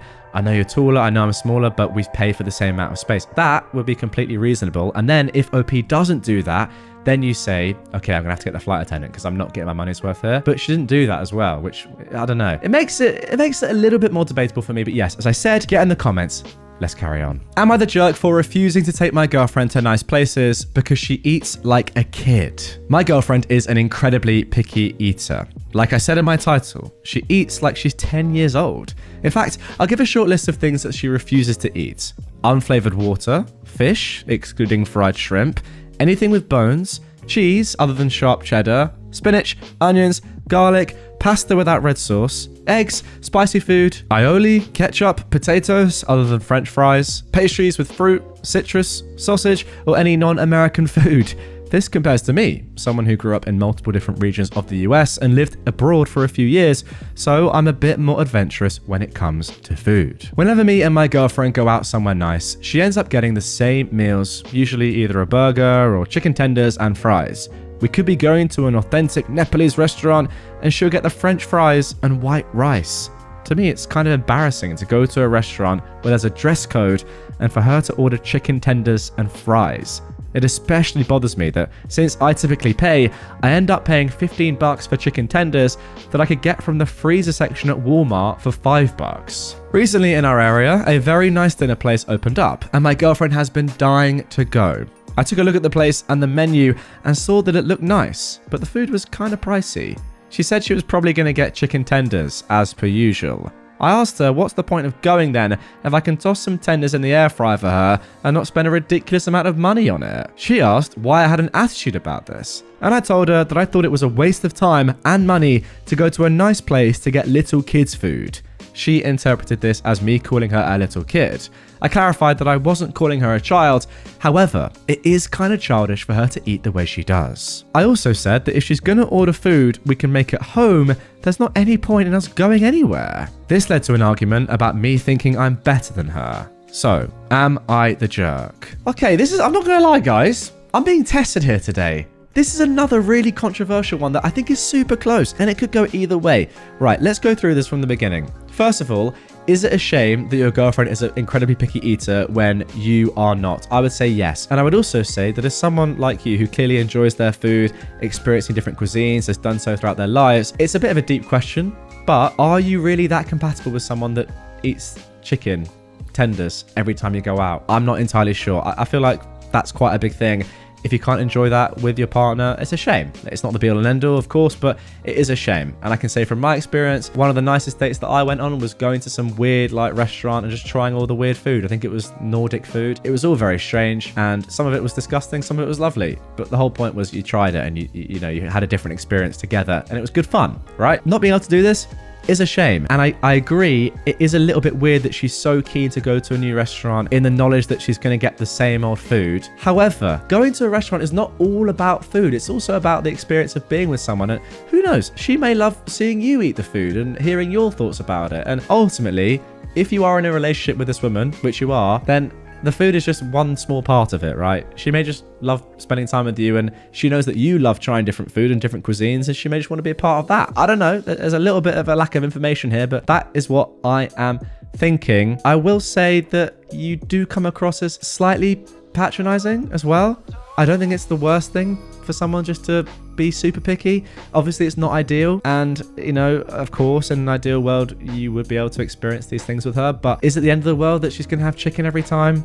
Is it really that bad that you have to spend a little bit more money on stuff that you could get from the shop to enjoy her company and being together? I don't think so. What I would say, though, is that there are some compromises that you could make here. For example, you could say to her, look, I don't particularly enjoy paying for things that we could get from a freezer and eat at home when we're out at nice restaurants at exorbitant prices for what the actual contents of the dish is. Would you mind paying for it? I think that's a reasonable request. If she says no, then yeah, it's a problem. If not, you go from there. Or you could say, really, why are we going to these restaurants if you're not going to eat the food? And then you can actually get to the bottom of why she wants to go, and probably there's a reasonable answer there. I don't know. I feel like there's a bit of information missing, and there is an agreement that you could both come to. And look, I get it. It is a little bit embarrassing for you, but this is the person that you are dating. And at the very least, she is eating every time you go out. Like, imagine if she was the opposite and saying, no, I don't want to go to these places with you because I don't want to eat the food, right? At least you're going and experiencing this together, and you're not having to go and find another friend or parent or whatever to go to these restaurants with. I see some comments on Reddit saying you can do this with other people. Nah, I think it's a nice thing to do with your partner, even if they're not eating the food. And she's not stopping you from doing that and enjoying these new cuisines. In fact, she's encouraging it. I don't know. I think there's more to this, more information required, something you can definitely work on. And now for our final post of this episode. Am I the jerk for leaving when my brother-in-law wouldn't let me in the hot tub? My brother-in-law just bought a new house. He lives about 4 hours from us. Last weekend, my husband and I went to visit him for a few days and see the house for the first time. Long story short, I got my period while I was sleeping, and the guest room sheets had a small bloodstain, about the size of a quarter. My husband helped me to strip the bed, and I went down to the laundry room to pre-tree and then wash the sheets. When they were done, the bloodstain was 100% gone, but when we told my brother-in-law, he looked completely disgusted. He inspected the sheets super closely for a very long time. And finally, I was like, Jesus, if you're looking that closely and can't find the stain, can't you trust me that I got it out? He seemed really put out by the whole thing. That night, we had plans to hang out in my brother-in-law's hot tub in the backyard. But after dinner, he told me that I wasn't allowed in the hot tub because of my period. I was shocked, and I explained that the nighttime leak was because I hadn't been expecting my period and I'd been fast asleep all night. But that it was perfectly safe and sanitary for me to put in a tampon and sit in the hot tub for an hour. But he wouldn't budge. My husband had my back and told him that he was being ridiculous, and it ended up turning into a big argument.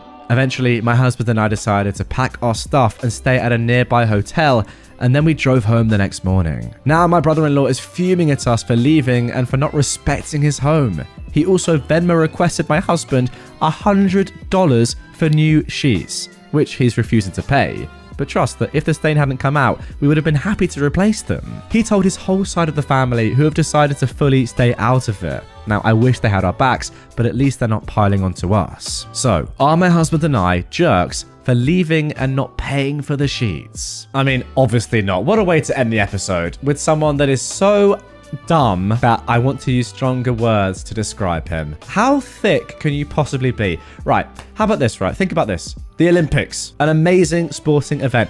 An event that, personally, I absolutely love. Now, go with me on this analogy. Trust me, do. Because we'll get there eventually. Now, in the Olympics, they have some things called water sports. Ooh. For example, swimming, diving, synchronized swimming, plus others. Water polo, for example. Now, if a woman, an athlete who is going to be competing in the Olympics in one of these water sports, gets their period during the Olympics, which, by the way, lasts for 2 weeks. Oh, that's a real shame because they're not going to be allowed to compete in the Olympics anymore because there'll be blood everywhere and it'll be disgusting. Oh, wait, that's not what happens. I'm sorry, this guy is so dumb. I think like he needs a biology lesson or some sort of lesson on tampons or just periods in general. If women weren't allowed to go in water when they're on their period, then that would just be absolutely ridiculous. And frankly, the Olympics would have to be cancelled. I mean, imagine all female athletes on their period at once. What are you meant to do? Swimming's cancelled. Synchronized swimming is done. Yeah, I don't care if you've got a ticket. There's no more athletics. It's a shame, isn't it? It really is a shame. But I mean, what? Cancel the steeplechase. If you know, you know. That is. I don't know if that'd be interesting. Yeah. All in all, a very, very stupid man, just epitomized by the fact that he wanted you to pay for sheets when there was not even a bloodstain. Ugh. Anyone reasonable would just say, yeah, it happens. No worries, guys. And by the way, thanks for sorting it. I actually really appreciate that. But no, not your brother. What an idiot. Am I the jerk for stealing my cat? So I, a 21-year-old woman, have a beautiful brown cat, Midge. She's still a baby and is 10 months old. I found her outside of my work when she was about 2 to 3 months old, and I immediately fell in love with her. We've had the best time together, and her being my first pet since moving out makes me even happier. My cousin, Tanya, who is 15, visits me a lot since we live in the same city and I enjoy having her. She also really likes cats, but since her father is allergic, they don't have any at home. She really loves coming over to see Midge, and I'm glad to be able to provide her with Midge's presence. School recently started, and before I go back to full-time student, I've been having to work almost 45 hours a week to afford my lifestyle for the next couple of months. Since I was busy, I let her have the responsibility of taking care of Midge, such as feeding her, cleaning her litter box, etc. It was going really well. Now, one time I didn't have the chance to take Tanya home since I was going to be at work, so I gave her my spare key to lock up and I scheduled an Uber to take her to her house. When I came home 8 hours later, Midge was gone. I called Tanya and she swore that Midge was home when she left, but after a couple of hours, my brother called asking when I gave Midge to Tanya. I was confused, and he sent me a screenshot of Tanya kissing Midge on her Instagram story. I knew then that she'd blocked me from being able to see her and was shocked that she would do this to me, as well as lie to me. I had a spare key to their house and I went right over and took Midge back when they weren't home. When I got home, Tanya called screaming at me over the phone, telling me I broke into their house and stole her property. I laughed and I asked how Midge was hers. She told me since she took care of her, she deserved her since I wasn't home, and she had to save Midge. Her parents were also pretty upset since I did go into their home without permission, and they told me that I didn't deserve Midge from what Tanya told them. They told me they decided my uncle is going to take allergy medication and so that Midge can stay there and I needed to give her back. Of course, I said no. Tanya ended up calling my mum, lying to her that I abuse Midge. My mum called angry, asking me how I could do this to Midge, and if I don't give her to Tanya and her family, she will disown me? Tanya texted me this weekend, saying that if I apologize, she might forgive me. Her parents have been texting me all weekend that they're going to press charges since I did go into their home, and they're going to take Midge. I just don't know what to do. I love Midge so much, and my mum gave my aunt and uncle permission to go to my apartment and take her. I know this because Tanya texted me this. I'm assuming to scare me. And I am scared. I'm so scared that one of these days I'm going to come home and Midge is going to be gone again. My brother and dad think I'm a jerk since I did go into their home without permission and I acted out without trying to solve it maturely. So, am I the jerk for stealing my own cat? Now guys, good news. There is actually an update to this r/am-I-the-jerk post. But first of all, I want to give my opinion, and there is no way that you're in the wrong here. Now, funnily enough, I have a story myself which is quite comparable. My dad, back in the day, had his bike stolen, right? A tough thing. Not as bad as a cat, of course, but a tough story nonetheless. However, he was walking about in the local streets of wherever he lived, and he saw it in the front garden of a house. It was unmistakably his. So what did he do? Well, he jumped the fence, got the bike, and left. Now, is that stealing is my question. It's his own bike that was stolen from him, and he then technically stole it back from someone else's property. Is that illegal? I don't think it is. And let's bring it back to this example. If you're stealing an animal stealing an animal that is yours, then it's not stealing, is it? It was stolen from you, you're just getting it back. One, it's not stealing, and two, it's definitely not immoral. In fact, it's the right thing to do. You're just rehousing your pets. Actually, before we jump into the update, which was posted just a few days later, first of all, some edits. OP has said, they called and left a voicemail to their landlord, giving a brief explanation of the situation. OP is upset since they asked for him to change the locks, but the landlord refused. Legally, he was able to, since as a college student, OP's mum's name is on the lease and he needed her permission. Of course, he called and she refused. I've got to say, OP's parents' role in this is very interesting. The fact that they're believing OP's cousin rather than their daughter is a little bit weird, but hey, nonetheless, OP has said that she is scared that Tanya is going to come tomorrow and take the cat back, but OP does have a friend who can take Midge for the day before work. Okay, interesting stuff. Next edit is that OP has said that they've set up an appointment for Midge to get microchipped this Saturday on their day off. Well, that seems like a great idea to me. They've also ordered a small security camera that covers the whole living room and front door. They're still requesting their landlord to change the locks, but he still has his foot down. And OP cannot move out since where she lives, it is pretty hard to get a place, and basically everything requires credits, which OP does not have. Oh, now how about this? This is an interesting turn of events. OP says, the only negative side is that Tanya has been posting pictures of Midge on Instagram claiming that I stole her and have received lots of messages from her friends and classmates from school trying to cancel and dox me. Now that I don't really care about. Now Tanya's parents have called me, giving me a second chance to reconsider before they press charges, which I highly doubt they would actually do. In regards to my mum, we're not talking, and I don't want to go no contact with her since I love my mum very much. I'm sure after all of this resolves, we're going to have a mature conversation about how she acted and what was wrong. Now, here we go. Let's get into the updates. I took a lot of people's advice and I got Midge microchip yesterday. As well, I had a conversation with my mum that we resolved together. My landlord still refuses to change my locks. But despite all of this, this morning, Midge was taken. I called my aunt and uncle and they just laughed and told me, try. We can hire a good lawyer. I called the police and I explained the situation, showing proof I had ownership of Midge. When we went to my relative's house, police asked for her back, but of course they refused. What made me even angrier was that my cousin was inside the house, door open, holding Midge with a poop-eating grin. That is awful. Even though I had all this evidence, my relatives slammed the door demanding a warrant. The police suggested I press charges and take it to small claims court, which I am doing, but they couldn't do anything right there.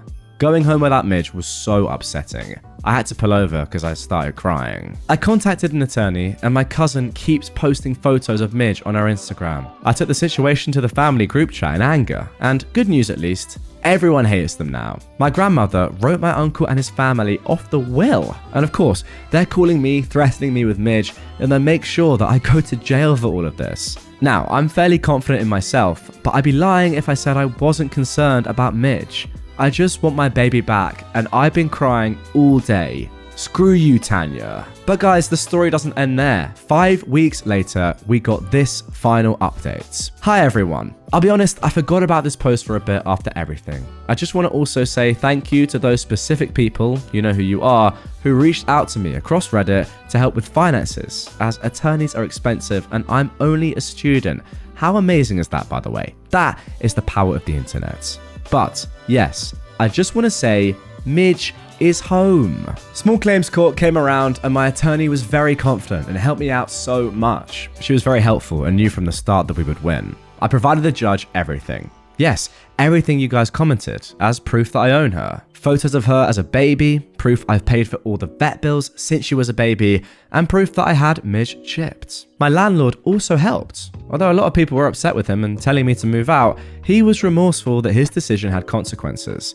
I've forgiven him, as his apology came with security footage of my aunt and uncle going into my apartment and taking Midge. Well, that could have been the most important piece of evidence of them all. We've been no contact since the case, and they've been silent, most likely embarrassed. To end this on a good note, I wish I could have taken a picture of Tanya's face when she handed Midge back to me. And there we go. I'm absolutely delighted for you, OP, that story has a happy ending. Now look, I've never really owned a pet that, let's just say, now I don't want to sound harsh. I don't want to sound harsh on my previous pets and Marty, my current snake. But look, there's a difference, isn't there, between having a snake as a pet and having a dog or a cat as a pet. A snake just, I'll be honest, kind of just chills out the whole day. Now look, I'm not going to say that me and Marty don't have a great brotherly bond, because trust me, we do, but it's not the same. It's not the same as having a dog or a cat. So I can only imagine what this period of your life was like, OP. To have your own cousin, your 15-year-old cousin,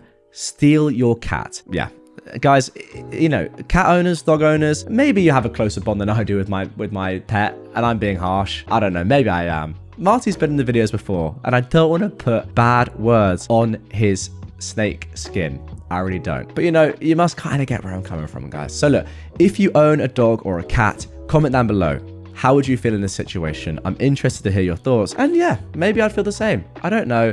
Thankfully, I've never been in this spot. Let's move on. Am I the jerk for blowing up on my husband over chicken Alfredo? I, a 38-year-old woman, am married to my husband, who is 42. We've been together since our early 20s and have 3 small children who are all under 10. He is a mechanic and works anywhere from 60 to 80 hours a week, while I work as a hostess 3 days a week at a restaurant while the kids are at school. I do the majority of the housework and childcare, and I don't mind, as I understand that he has a hard job and works a lot. He gets the kids on the bus every morning as he leaves for work about 10 minutes afterwards. All I ask of him, apart from that, is to do his own laundry, as his clothes are covered in oil and grime and need to go in by themselves, and pick up after himself, because the kids destroy the house enough. A couple of times a week, he'll help with dinner and clean up at the end of the day as well. Now guys, I need to mention at this stage that this story starts off quite light, and you're thinking, okay, nothing sounds too serious.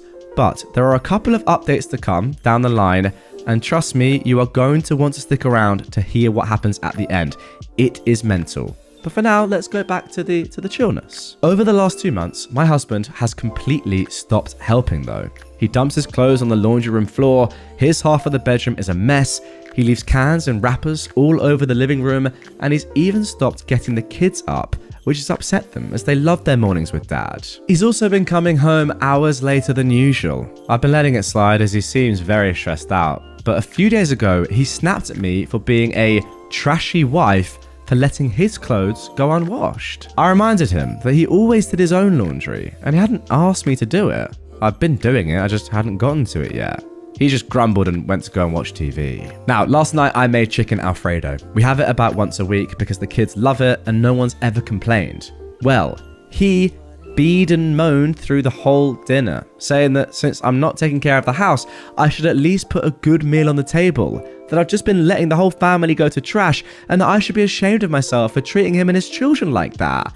He called me a bad wife and mother in front of our children. I told the children to go to their rooms and I snapped. I screamed at him about how much I do for the household, that if it wasn't for me, the place would be trashed, and he's got no right to treat me like this over chicken Alfredo. We went back and forth for a while before he left, and I have no idea where he went. He's not answering my calls or texts. I feel bad now, as I shouldn't have reacted like that, especially because I know he's just stressed from work, but it all just kind of built up and came out at once. I just want to know if I was wrong for freaking out on him like that. Now, there is an update to come, as I said, but before we get into that, guys, first of all, I want to pick out a couple of relevant comments, which OP has replied to. First of all, the top comments. I sincerely hope I'm mistaken, but your husband may be having an affair and setting you up to be the bad wife and mother to justify his behavior. OP replied, the thought of an affair hadn't really crossed my mind. I know that his job lost an employee, so the workload has gotten bigger, so I really hope it's just that. Another Redditor says, in the past 2 months, have you attempted to find out why your partner has changed so drastically?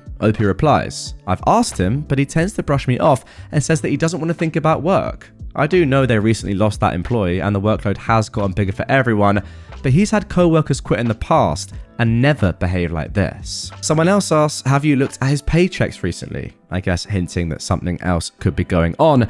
OP says, he gets direct deposit to his account that I have no access to and then transfers the amount for bills into our joint accounts. I'm not sure what he does with his pay stubs, as I've never seen them. And finally, one commenter says that something is awry, and it's not UOP. Couples counseling is needed now, but keep a watch on your money and protect the kids. It sounds like your husband is checking out.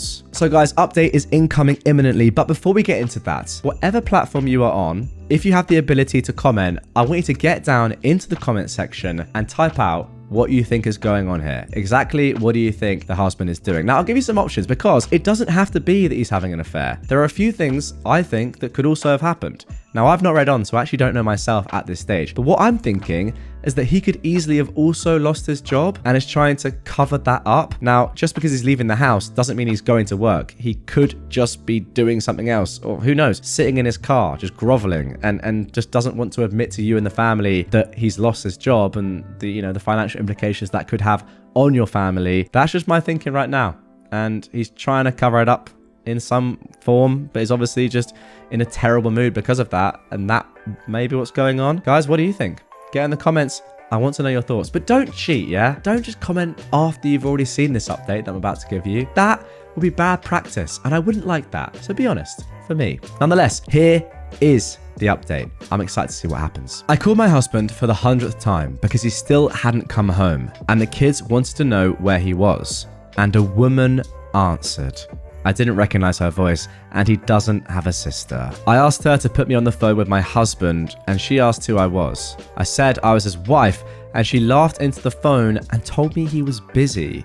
We went back and forth, with her laughing at me the whole time before telling me she'll send him home soon and hanging up. Oh my gosh. It's now the next morning, and he's still not home. I really didn't think he was cheating. I'd really hoped this was just a rough patch, but it looks like most of you were right. I'm heartbroken and a little in shock and not really sure what to do right now. My brother said I should come stay with him, and I might. Or maybe just bring the kids so they don't have to see us fight. I might update again, or I might not, but I'm sure you all know where this is heading anyway. Guys, I kind of wanted this not to be the case, but I did have a little bit of an inclination. If you said an affair was going on, congratulations, you were right. But there is one more update. Update 2. He came home a few hours after I last updated. I immediately confronted him about the woman answering. He denied cheating, saying it was one of his friends messing with me because he stayed at a friend's house and they must have answered his phone. I told him I don't believe him and to pack some things and leave because I want a divorce. He blew up at this, telling me it was his home, even though my parents bought us the house when we got married, and that he was not going to leave. We argued for a while until I called my brother. My brother lives about 20 minutes away, so he got to the house very quickly, and once he got there, my husband calmed down and packed a bag. Once he was gone, my brother helped me contact a divorce lawyer. My brother and his wife check in with us every day. We're all safe, and I've had very minimal contact with my now ex-husband. I probably won't update again. And there we go, a sad, unfortunate ending to this one. What I can't really wrap my head around is, once you've been caught blatantly cheating, which is the only thing that can be going on here, why at that point do you still make excuses and say, no, I wasn't, man, I was doing something else? What? You can't kick me out, I didn't do anything wrong, this is my house as well. Like, come on, at least have the decency to, when you've been caught, hold your hands up and say, yeah, I've been a jerk, I've ruined our lives.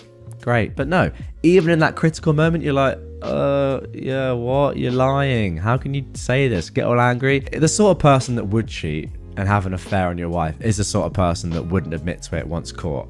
I will say that. So maybe it makes sense. I don't know. Am I the jerk for going off on my wife for commenting about our 3-week-old daughter's looks? My daughter, our second child, is 3 weeks old. Pre-pregnancy, my wife was diagnosed with general anxiety disorder and depression, and in the days since birthing our baby girl, is most definitely experiencing postpartum depression. Our first child, our son, looks very much so like her. In fact, you look at baby photos of my wife, they look almost exactly like our son's baby photos. And my wife is a looker, so my son is dang cute, thank you very much. Our daughter got a bit more of my size gene pool. Her hairline kinda has a widow's peak, which I've had since I was a baby. Her lips are relatively thin, like me. Her nose is a little larger than our son's was. I have a Middle Eastern classic hook nose. Nearly every day in my daughter's 21 days on this earth, my wife has made a comment to baby girl about how she's so sad she got daddy's features. Just some of the things my wife has said to our baby girl are: "Don't worry, I'll get you a nose job as soon as you're old enough. I wish you'd gotten more of my features. My family is beautiful and all the women are timeless. Your dad's family, not so much. Your brother has the beautiful pouty lips and you got stuck with those pencil lips. Oh, it's really tough being a girl." Up until yesterday, I was taking a softer approach with comments like, "Okay, be nice," and "Okay, chillax." But today I had enough. And I just snapped, and I yelled at her for like 5 minutes straight, and I cursed quite a bit too. The gist of my statements were: I don't care if she can't yet understand what you're saying, stop putting that trash out into the universe. Our son can understand you, so stop this garbage. I can understand you, so stop putting this trash in my head and making me listen to it. Yeah, life on girls is tough in this world, especially when their mum is trashing all over their appearance. She's freaking 3 weeks old and is still perfect and noble and hasn't hurt a goddamn soul. Stop projecting onto her. And finally, you regularly tell me how your mum screwed up your psyche with all her comments about your appearance. So why the heck are you doing the same to our baby girl? Anyways, she was understandably hurt by my comments, and we haven't really talked about it or debriefed since. I do recognize that part of her comments stem from her anxiety and depression, as well as her postpartum depression, and I also recognize there are a lot of this that stems from her mum's influence on her psyche. Also, I know that yelling and berating people is rarely the right thing. So, am I the jerk here? Okay, first things first, OP, you're definitely not the jerk here. I mean, that's not even up for debate. You have to call her out on this. This is ridiculous. However, what I think is more important is less the question of whether you're in the right or the wrong for how you responded. It's more why this woman is doing this to her own daughter. That's what I think is more compelling. Like, she must know herself, right? Because as you mentioned here, the fact of the matter is that her mum did the same thing to her and she doesn't like it and she knows the effect that it's had on her. So then why is she doing that onto her own daughter? I don't think if she was switched on logically, she would do that, knowing how it affected her. So maybe there's some underlying thing going on here. As you said, you recognize that a lot of this stems from her mum's influence. So I think instead of, shouting at her and going off on her, maybe the thing to do, I mean, look, I'm not saying you did the wrong thing here because I would have done the same, but going down the line, maybe the thing to do is have a conversation with her and try and work out what's really going on here and explain clearly why this is such a bad thing to be doing at such an early age in someone's life, and also how it affects everyone else around you in the family. Am I the jerk for lighting a match at night and scaring my boyfriend's dad so badly he woke up the whole house? My boyfriend and I are staying at his parents' house. It's been going really well, but his dad is very particular. He has moments every day where he corrects or instructs the other people in the house on how he wants us to behave. Now, I don't really have a problem with it, but he has a few rules that do make me a little uncomfortable. I don't need to get into why, but I always get diarrhea here. I've been visiting them a few times a year for almost a decade, and it just is what it is. My boyfriend and I used to stay in a room downstairs with a bathroom, and it wasn't a problem.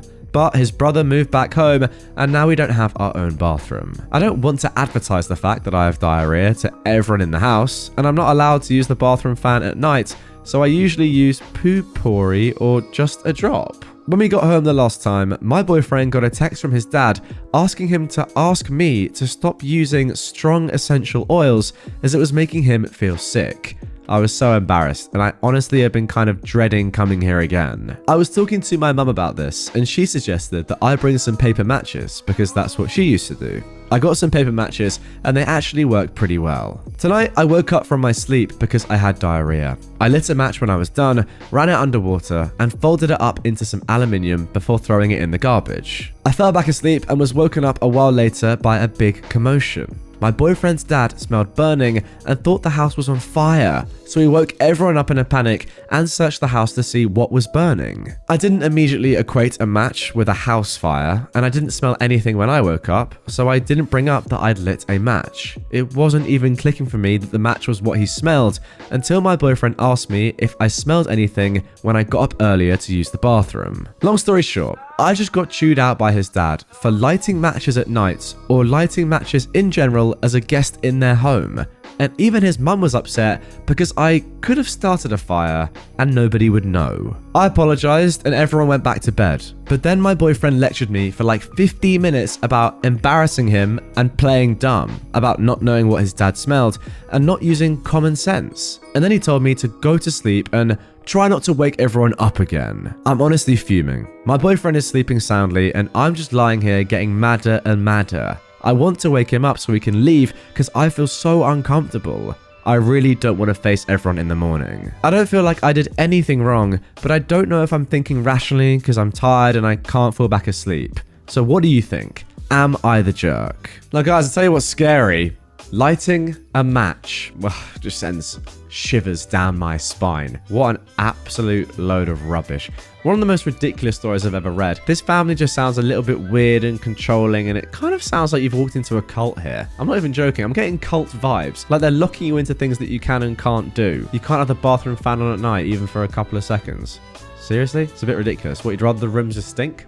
It's a horrible thing, isn't it? Because it's going to make OP feel extremely insecure and, as you said, uncomfortable in your boyfriend's home. And the fact that your boyfriend is sticking up not for you, but for his family and his dad? Absolutely ridiculous, given that he knows exactly what you're going through and the reasons why you had to light the match in the first place. You're trying your hardest. He's saying, just go to sleep. Jerk. Am I the jerk for interrupting my son's dates so he could pick up his little sister? I am a single father to 2 children. Max, a 17-year-old boy, and Lisa, an 8-year-old girl. I usually have Lisa in after-school clubs so that I'm able to pick her up after work. However, yesterday evening, I was given some work that had me working overtime. I did try my best to negotiate out of it, but my manager told me that the assignment was to be completed by that night, so I just did. It was nearing towards 6 p.m. and I just knew I wouldn't be able to make it to Lisa, so I called Max and asked him to pick her up.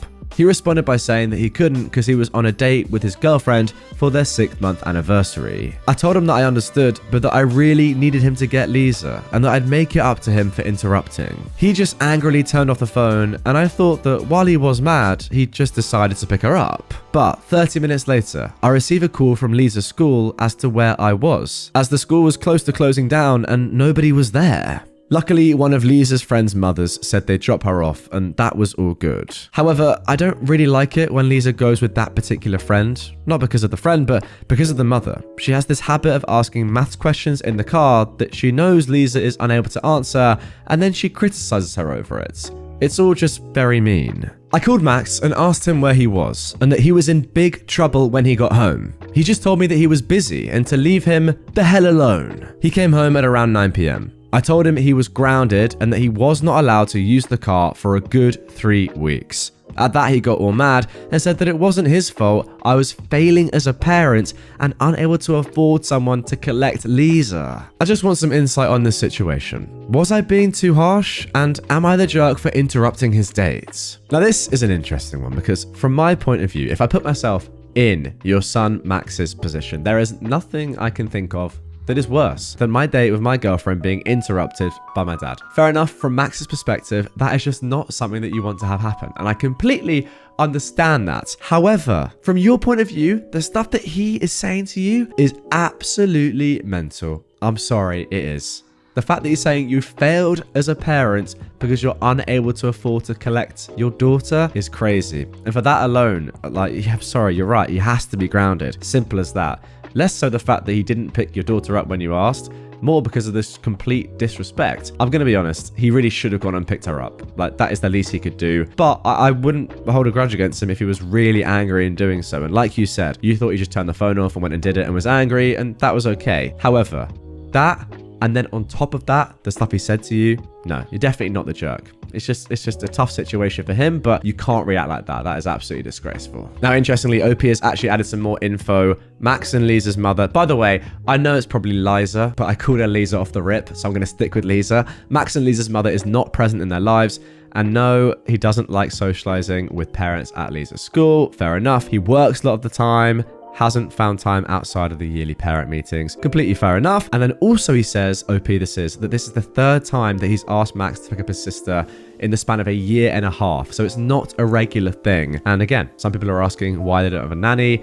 Money is tight. Fair enough. You're doing all you can. It's not as if you're slinking off and doing what you want to do. You're working hard. Your boss has got you locked in at work. It's a tough one. It really is. And I do feel for Max a little bit. But once again, you can't be saying those sort of things to your father. Am I the jerk for giving my mum the wrong start time for my birthday lunch so she'd be on time? I am a 22-year-old woman, and my mum, who's in her mid-40s, is one of those people who is always late to everything. I'm talking family get-togethers, birthdays, graduations, weddings, you name it, she's showing up late. At first, growing up, I just thought it was because she's bad with time, but as I've gotten older, I genuinely believe she likes making an entrance. I personally find it, 1, rude, and 2, embarrassing, as it's not like it happens once in a while, it literally happens at every single function she's invited to that has a set time. Many family members have complained about this, but nothing ever changes. It's gotten to the point that whenever my grandma has family lunches or dinners, she'll tell my mum it starts an hour earlier than it actually does, so she'll be there on time. My mum doesn't know that my grandma does this. It's a joke between my grandma and me. This past weekend was my 22nd birthday. My grandma wanted to do a lunch for me at her place with our immediate family. The lunch was to start at 2 p.m, but we told my mum 1 p.m. I had plans later that evening to go out for dinner with my boyfriend, so I wanted to leave my grandma's house at around 5 at the absolute latest because I needed to go home and get all ready. Well, of course, my mum was late. We called her at about 2:30 p.m. to see where she was because, you know, it's her daughter's birthday. She just left her house at 2:30 p.m. and still had to pick up her boyfriend on her way to my grandma's, which is 30 to 35 minutes away. So none of us were expecting her to arrive until about 3:30. She finally arrives 2.5 hours late from the time we told her and makes her little entrance. We question her about it. She tells us she thought the lunch started at 2. We asked her where she heard this from, and she said my aunt, who was present at the lunch, told her. We questioned my aunt, and she said that she felt bad lying to my mum. Everyone is pretty annoyed, but we all move on. Fast forward an hour later at 4:30, and I have to start leaving. My mum starts getting all annoyed with me that I'm leaving so soon, and that she barely got to see me for my birthday. I told her that my life doesn't revolve around her and that she should have been there sooner. She started giving me attitude and listing all these excuses as to why she's late. I couldn't be bothered to hear them and I left. Later that night, she messaged me saying that I was acting like a jerk towards her and it was rude of me to lie to her about the time the lunch started. My mum and my aunt think I'm the jerk for lying to her. My grandma doesn't think it's a big deal and that they're overreacting. I came here for some outside opinions. Now, the reason I picked this story out in the first place is because it's very pertinent to me, or at least I thought it was going to be. I am someone that massively struggles with time issues, time management. It's something that I've tried to work on. I'm still just naturally very bad at it. Call it laziness, call it lack of, whatever you want. I don't care. But the truth is, I do struggle with it. However, when there is a set time for something to start, like an event, or you go to the cinema or the theater or something, and you know that it starts at this certain time, or someone's birthday officially starts at a certain time, I'm not going to go late then and make an entrance. Like, who does that? Sorry, that's just strange. Like, yeah, look, I'll hold my hands up. Sometimes I do happen to be a little bit late, but I'm not choosing to do that, nor am I coming in making a big entrance. I'm coming in sheepishly and saying, yeah, sorry, I'm late, but I'm here now. That's it. I'm not doing this. This is ridiculous. And also, the fact that she's then saying to you on your birthday, oh, why have we only seen you for just a couple of hours? I want to see you for longer. No, everyone else saw you for quite a few hours. A good birthday celebration. You came late, and that is why. You clown. Once again, for the 4th time this video so far, no, you're not the jerk. I tell you what, we're on a good little streak here. Am I the jerk for becoming that parent by causing a stink at my daughter's school? My daughter, Cleo, who is 11, is very active outside of school. She plays soccer, takes swim lessons, and will play outside a lot with neighborhood kids. She's very social. Most of her friends are from outside of school. At school, however, she struggles making friends. Cleo has ADHD and was bullied in 3rd and 4th grade for some of that. While it was brought under control by the 5th, her current grade, these kids still don't play with her and pretty much ice her out. While I don't think that they have to play with her, it also means that she doesn't socialize a lot at school. She's okay with this. Her teacher says our daughter often plays alone at recess, or reads. My wife and I were not very concerned and explained she's very social and active afterwards. Cleo is a huge reader. She's currently reading her way through my wife's collection of books from her childhood. She loves them and treasures them, knowing they were her mama's, and wants to take great care of them. She came home on Tuesday, very upset and worried her mum would be upset with her.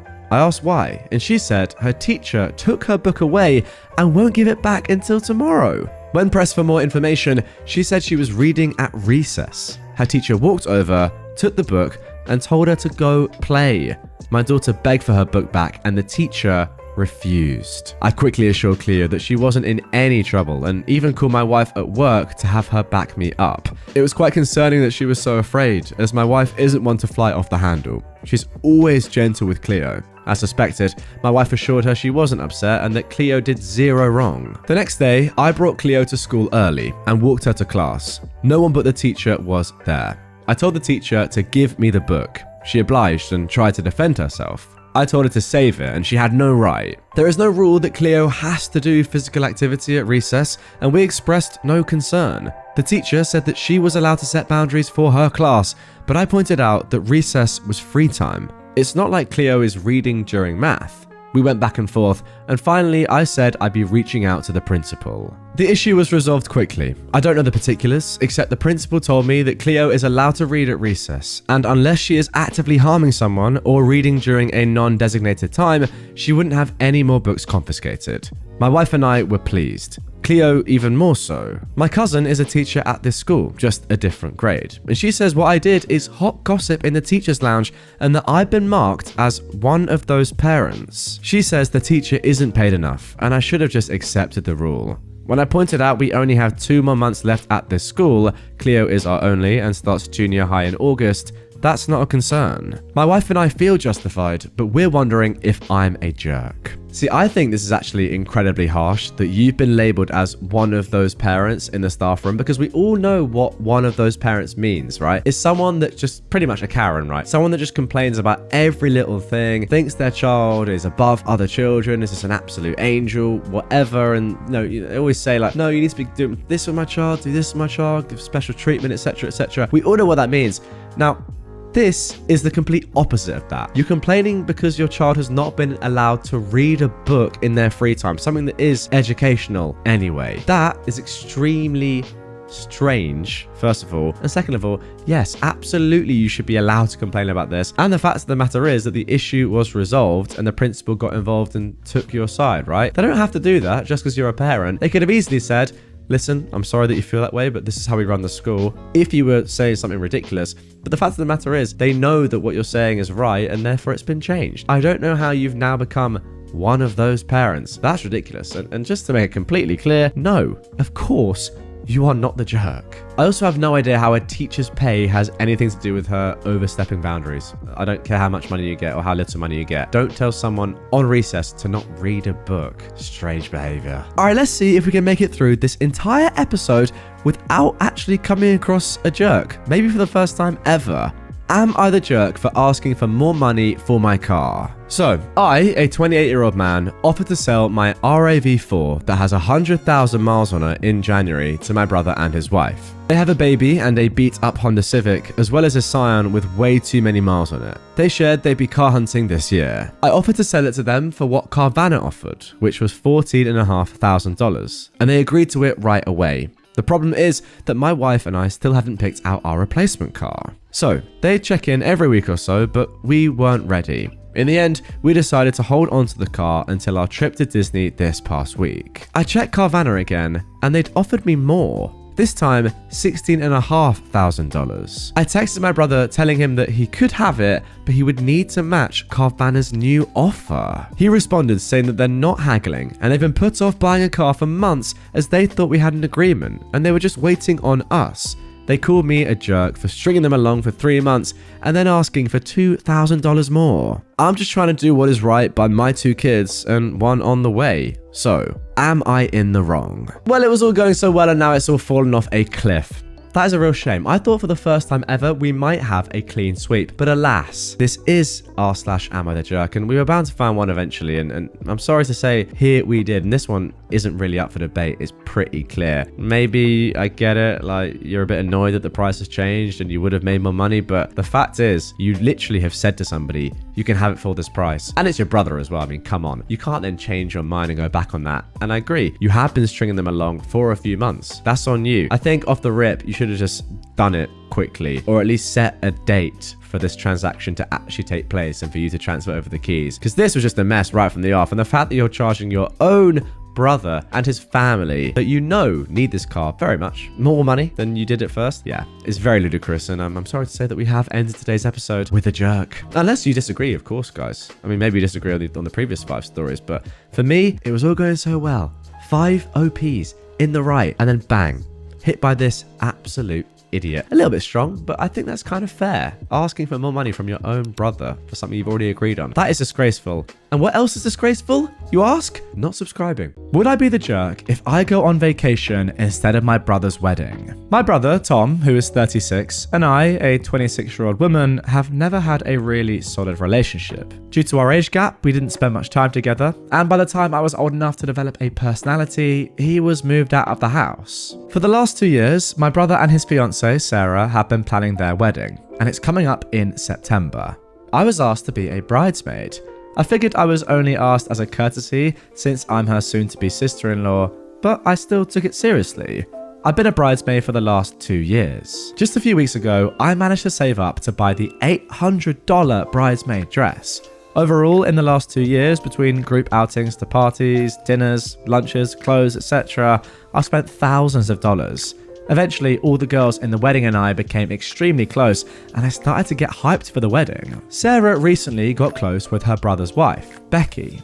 Last week, she dropped the ball on me that she no longer wants me to be a bridesmaid, and she'd prefer if Becky take my place. It broke my heart a little, but it's her wedding, and it's not my place to tell her how to run it, so I said, fine.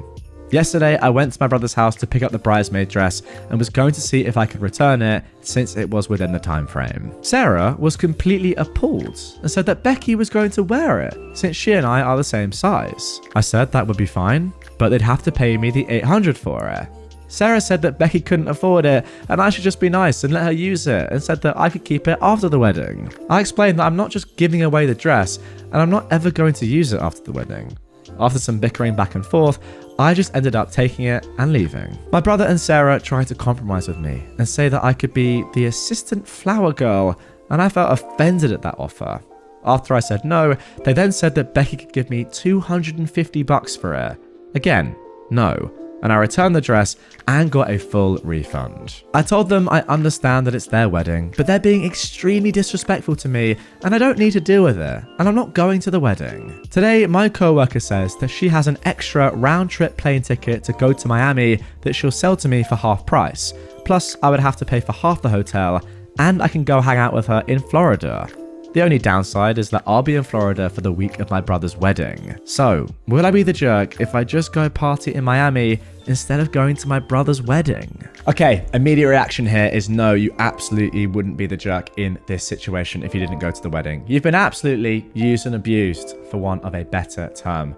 First of all, spent thousands on your dress and all of the bridesmaid stuff and probably like some hen do and that sort of rubbish. And then you've put loads of time into it. And for all that just to be shot back in your face. First of all, saying, yeah, you're no longer the bridesmaid. Very soon, close to the wedding that is. And then saying you can be the assistant flower girl if you want, which by the way, as far as I know, it's just not a thing. That is just the ultimate disrespect. So I see no problem with you just going, you know what? Nah, can't be bothered. I'm just not going to come at all. Have a good one, lads.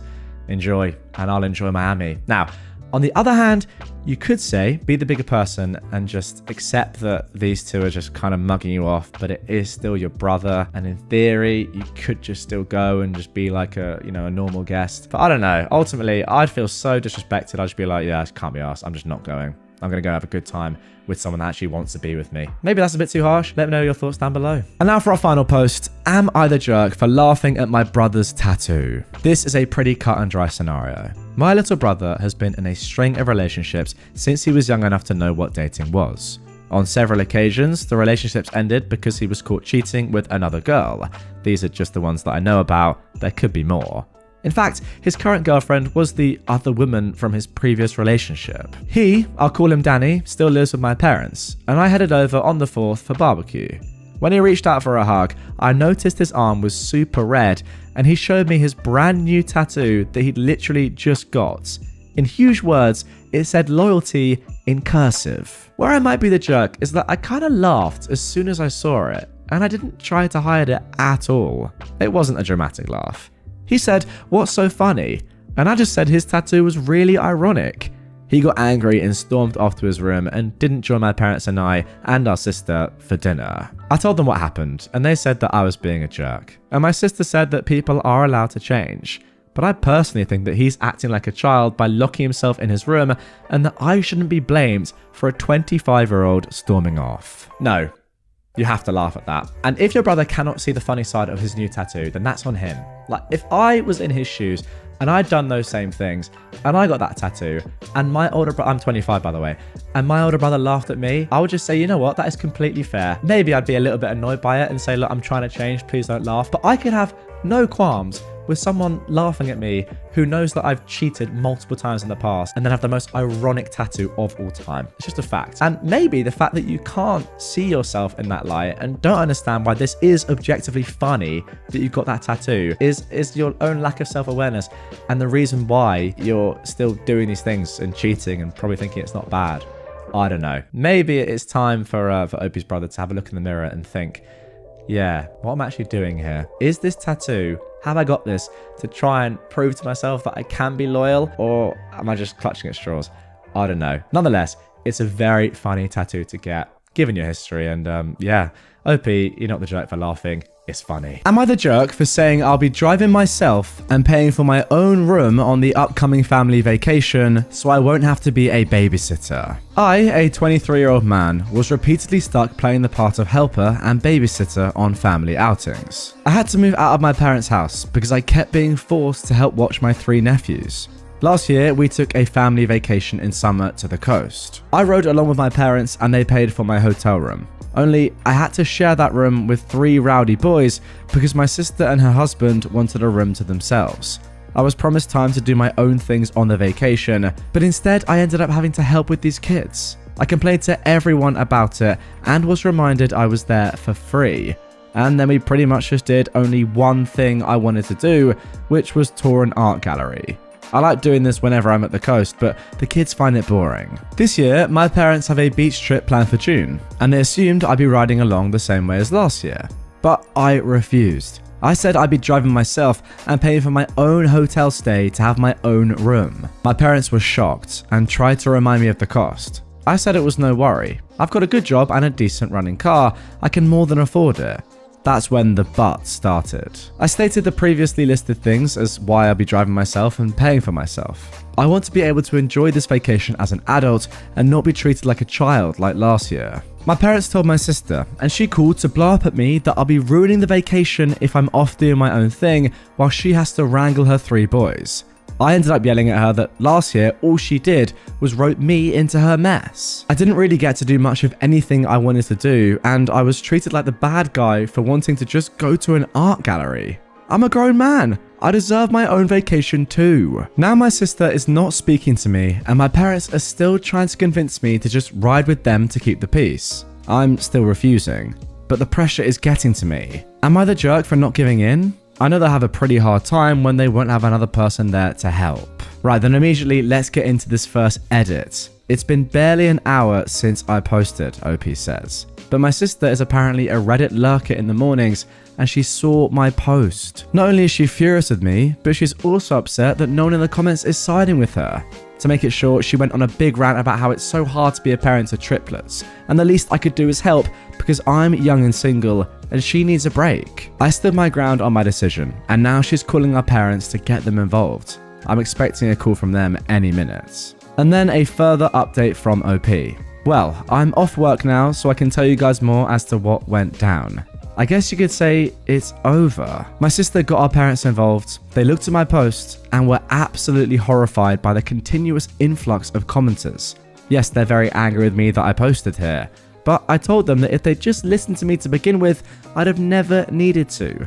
Guys, for context, this post has over 40,000 upvotes and over 7,000 comments, and I'm pretty sure you guys can all work out who they're siding with. I'm sick of the whole keep the peace mentality that sacrifices me to placate my sister. They in turn went off on my sister, and to make a long story short, the whole vacation has been cancelled. The hotel wasn't booked yet anyway, but my parents are arguing with my sister. My sister's blaming me, and my nephews are crying because they aren't going to the beach.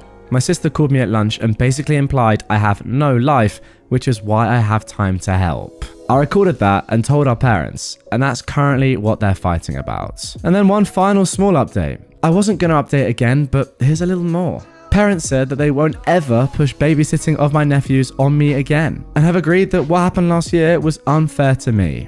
Right now, they're very angry with my sister for telling me I should help her because she thinks I have no life. My sister, though, is playing the victim. And my brother-in-law is basically saying nope to the whole mess and spending most of his time at work. Well, I don't blame him. Thank you to everyone who's commented. You made my day. Now guys, that is the end of r/amithejerk for this story, but it's just the beginning of this whole escapade. Let me tell you, this now gets a little bit crazy. We're moving on now to r/entitledpeople where this story continues, but goodness me, you're going to want to stick around. Here we go with the second post. So then, now moving on to the second post from OP. My parents apologized, my sister did not, at least at first. A week ago, I made this throwaway account to ask AmITheJerk a question, in which I was found to be anything but the jerk. I have too much to say to post in there as an update, so a friend recommended I come here to r/entitledpeople. Now, my posting on AmITheJerk essentially opened a Pandora's box in the family. Basically, my parents and older sister have become very comfortable with me helping with the childcare of my young triplet nephews. I didn't leave home till I was 22 because I was trying to save money while also going to college. A scholarship covered a lot, and living at home kept me from getting rising debt due to my working part-time as well. I'm very thankful for this. However, after college, everyone just seemed to act like I had endless time on my hands and convinced me along on a family vacation. In this so-called vacation, I was forced to babysit my 3 at the time 6-year-old nephews. I even had to share a hotel room with them. And believe me, those kids didn't listen to a dang thing I said on the first night until I called their mother twice. And I was treated like the bad guy for wanting to do other things during the trip. Like, if it's something the family doesn't enjoy as a whole, then it doesn't happen. Which was extremely hypocritical because I'm family, but wasn't included in that vote. And you can bet I aired this grievance with my parents after my last post. And they've acknowledged being in the wrong. You know what? Fair enough. A lot of the parents I see on subreddits like this never acknowledge this, so that is a good sign. After that awful vacation last year, I decided it was time to move out, and did so before the summer even ended, which surprised everyone as I gave them no warning. I'd landed a great job pretty much right after college thanks to an internship, and used moving as an excuse to drop my commute from 45 minutes to just 15. My sister hated this the most because it meant no more free babysitting on weekends, but she still tried to make me do it, and I caved, sometimes, usually by being bribed with pizza. And this sort of became a new norm. But then last month, my parents announced plans for another family vacation to the same place along the coast, and they basically wanted it to go the same way. I immediately saw it for what it was, a trap. I knew that if I rode with my parents and let them buy the hotel rooms, I'd be screwed over the same way as last time. So I just casually stated I'd drive myself and pay for myself, and that is when this all started. OP then outlines exactly what happened and how they came about posting the AmITheJerk post, and how his sister, lurking on Reddit, spoiled the post in less than an hour. What followed was Pandora's box. At first, the family was against me. My sister called our parents, and they called me when I still had a little time to talk in the morning. My parents were on the phone with me while also reading my post. I asked them if anything in it was a lie. They sort of steered around it and called the post an exaggeration, but I pointed out numerous details that made it pretty much on the mark. Then I told them to check the comments. There were already far too many to read. I was repeatedly refreshing the page on my home PC and telling them how many comments there were. Then I told them I was sick of their mentality of keeping the peace by forcing me to placate my sister. Then I said I was out of time and we'd have to resume this later. My parents were positively horrified that hundreds if not thousands of people were commenting in a matter of hours, and later on I told them that the numbers had basically doubled and were still growing, which only added to their horror. So I guess they were forced to take a long look at their own actions, and that right there is the beauty of r/AmITheJerk and Reddit as a whole, making parents reconsider their entire lives. I mean, it's unbelievable, really. My sister tried to call me to complain while I was at work, but my phone was on silent till my lunch break, so all she could do was leave messages and texts. But she was persistent and managed to get through to me when I was eating my lunch. The gist of the conversation was my post had taken our parents away from her side, and now they were mad at her. In the ensuing argument between them, my parents cancelled the entire vacation. Yes, they later acknowledged they just passed the blame out of embarrassment and have fully accepted fault. They told me no excuses could excuse the fact that they made me their go-to free babysitter when I wasn't even living at home anymore. They did try to backtrack a little by pointing out they never charged me rent while I was in college, but I reminded them that kids don't ask to be born, and I was doing my hardest to make my own way. Then I pointed out that my father had the same kind of leg up from his parents. They let him live free of charge at home while he was in college. That basically ended any argument my parents had left. When my sister managed to call me at lunch, I presented the facts to her, and she showed her true colours. She implied that I have no life and that my free time on weekends should be spent helping her because she's tired and unable to even go out without bringing her children with her unless someone is watching them. She is a stay-at-home mum with a husband that makes a decent salary. They live in a pretty decent house that's owned, not rented. And to be frank, my nephews aren't really my responsibility. They just forced them on me and expected it to stay that way. My sister angrily hung up on me, but I recorded the call and then played it to my parents later. They were furious, and they basically went to war with my sister. My sister dug her heels in, blamed me, and then doubled down on her belief that my life should circle around hers. I told her that was the most narcissistic and entitled thing she's ever said about me. It took days, but her husband finally stepped in and forced her to apologize. I'd never seen her cowed like that by anyone, but she was on the verge of crying. It ended up being admitted that one of the reasons I was the go-to babysitter was because my sister didn't trust strangers. It was never about the money. Or was it? Actually, my brother-in-law thought my sister was paying me for my time watching her kids after I moved out of my parents' house. But she didn't even give me gas money. Just cash, enough to order pizza for both myself and the kids, and she pocketed the rest. My sister had been shortchanging me for months. He blew up at her when this came out during her half apology, and she was forced to pay me what she owed me in cash entirely from her own savings, which she looked very sore about. Then my brother-in-law apologized to me for his own inaction in letting my sister walk all over me and promised they'd get a normal babysitter from now on. Yes, it will cause a bit of a drop in the bucket for them, but my sister will be getting date nights back. Then came the family meeting the other day's evening. We all gathered up at my parents' house and everything was laid bare. Apologies all round and whatnot. Then my parents reinstated the family vacation. And yes, I still plan to drive myself and pay for my own hotel stay. I'll even stay in a completely different hotel if my sister tries to revert me to childcare. And I've stated this. She's promised that won't happen. And if I don't update again after the vacation in another month or so, then you'll all know everything is fine. Now guys, unfortunately, or maybe fortunately, depending on how you look at it, we don't have to wait until after the holiday for our next update. That came just a few days after the one I just read. Again, on our /entitledpeople, now 26 days ago at the time of recording.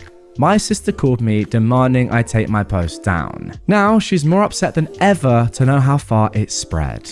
Having a family that knows about your Reddit account has its disadvantages. Yesterday, my sister called me after I got off work to ask me if comments are still coming in.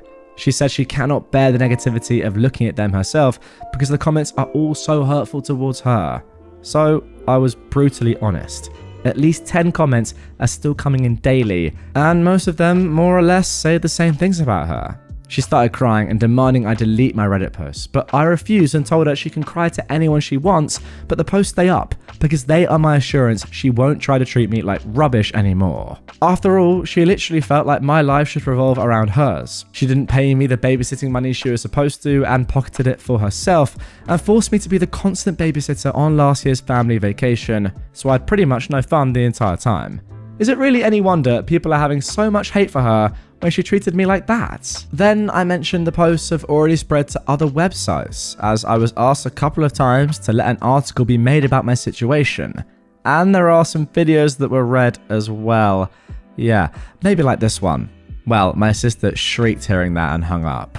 My parents then called me begging I take the post down. I've refused, stating that I only did this because they didn't stick up for me. This would have never happened if they'd told my sister to treat me like an equal and not a servant. I'm not her butler, babysitter, or handyman. I'm her freaking brother and a grown-ass man. Wouldn't they be tired of this stuff in my shoes as well? They agreed, but still begged I take the post down. I again refused and said that I'll keep making more if they don't start sticking up for me more when my sister comes crying to them. Let her clean up her own messes, because all the enabling of her has led to this. I didn't father those kids. I've got a life of my own, a career I'm still new to, and hopefully, soon enough, a girlfriend, as there's someone I want to ask out. I'm moving my life forward and I won't be held back. They can either step out of my way or keep trying to enable my sister.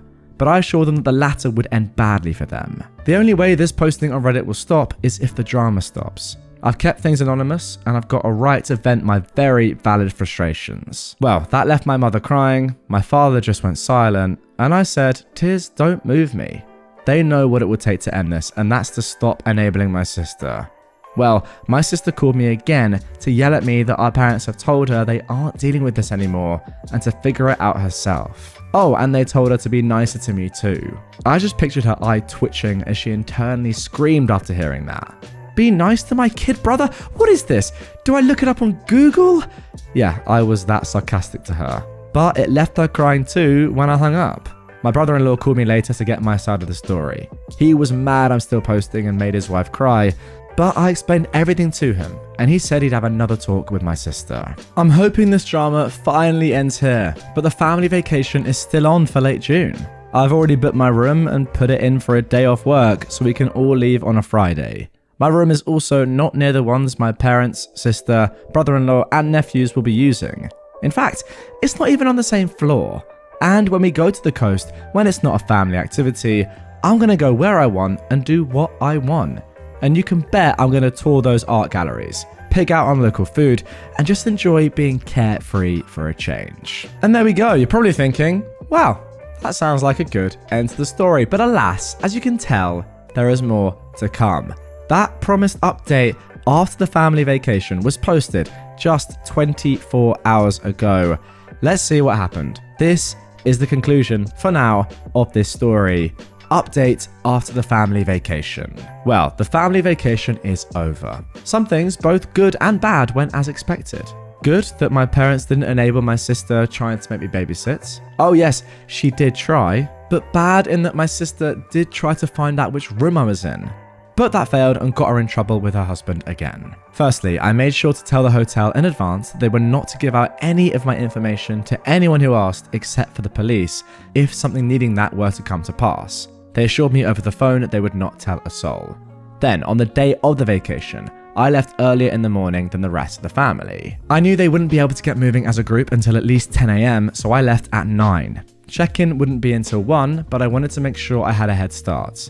I sent out an FWI group text and was off like a shot to make the 3-hour drive. My parents were upset because they'd planned a family brunch on the way, but I pointed out I was never made aware of that, so it was cancelled in favour of fast food. Like I planned, I arrived at the hotel early. Too early for check-in, but I told the desk staff I was there to make sure my parents or sister didn't give them my information. They claim they don't do that, but I told them I know for a fact it still happens sometimes, so I'm covering my butts. When they happen to be dealing with my mother, sister, and 3 potentially crying boys trying to guilt them at the desk, they'd better not yield. And I wanted to know if they'd try anything. They awkwardly promised me no one but me would get access to my room. Then I decided to go out and get something to eat. I came back more than an hour later, and there was my parents' car and my brother-in-law's big SUV. I went to the desk to check in after making sure the lobby was clear, and it was. Then I asked the clerk if my family had asked about me, and where I was staying in the hotel. Yeah, they did, but the clerk refused to tell them.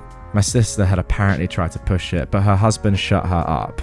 I checked in, went to my room, and then called my folks. I didn't mention I knew what they tried with the clerk, and they conveniently didn't mention it either.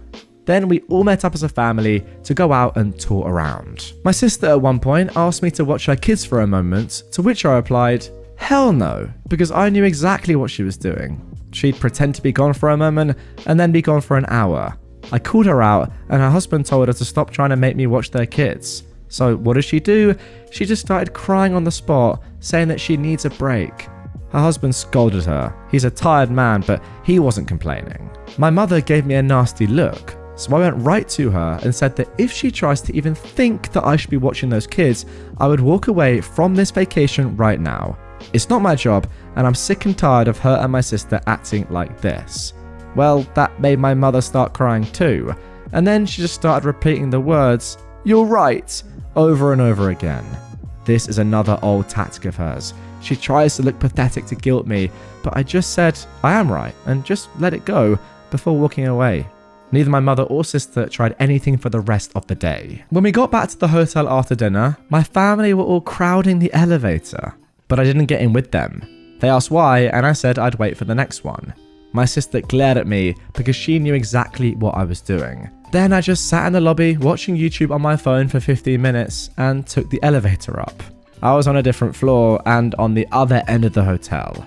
I had a splendid night, and the next morning we all went out for breakfast, but I made sure they left first. I can't quite believe what I'm reading. The fact that you're having to do this on a family vacation, pretty much hide from the people you're vacationing with at the hotel, is mad, but after all I've read, it makes complete sense. I was the last one out, just like I was the last one in the night before. Breakfast went fine. Then I gave an FWI that I was going to be doing my own thing for the day. My mother tried to bring up plans to go to the aquarium and a couple of other places, so I said I'd meet them for those, but the rest of the day was mine until family dinner. They accepted this, and that day went fine too. But back at the hotel that evening, my sister caught me leaving my room.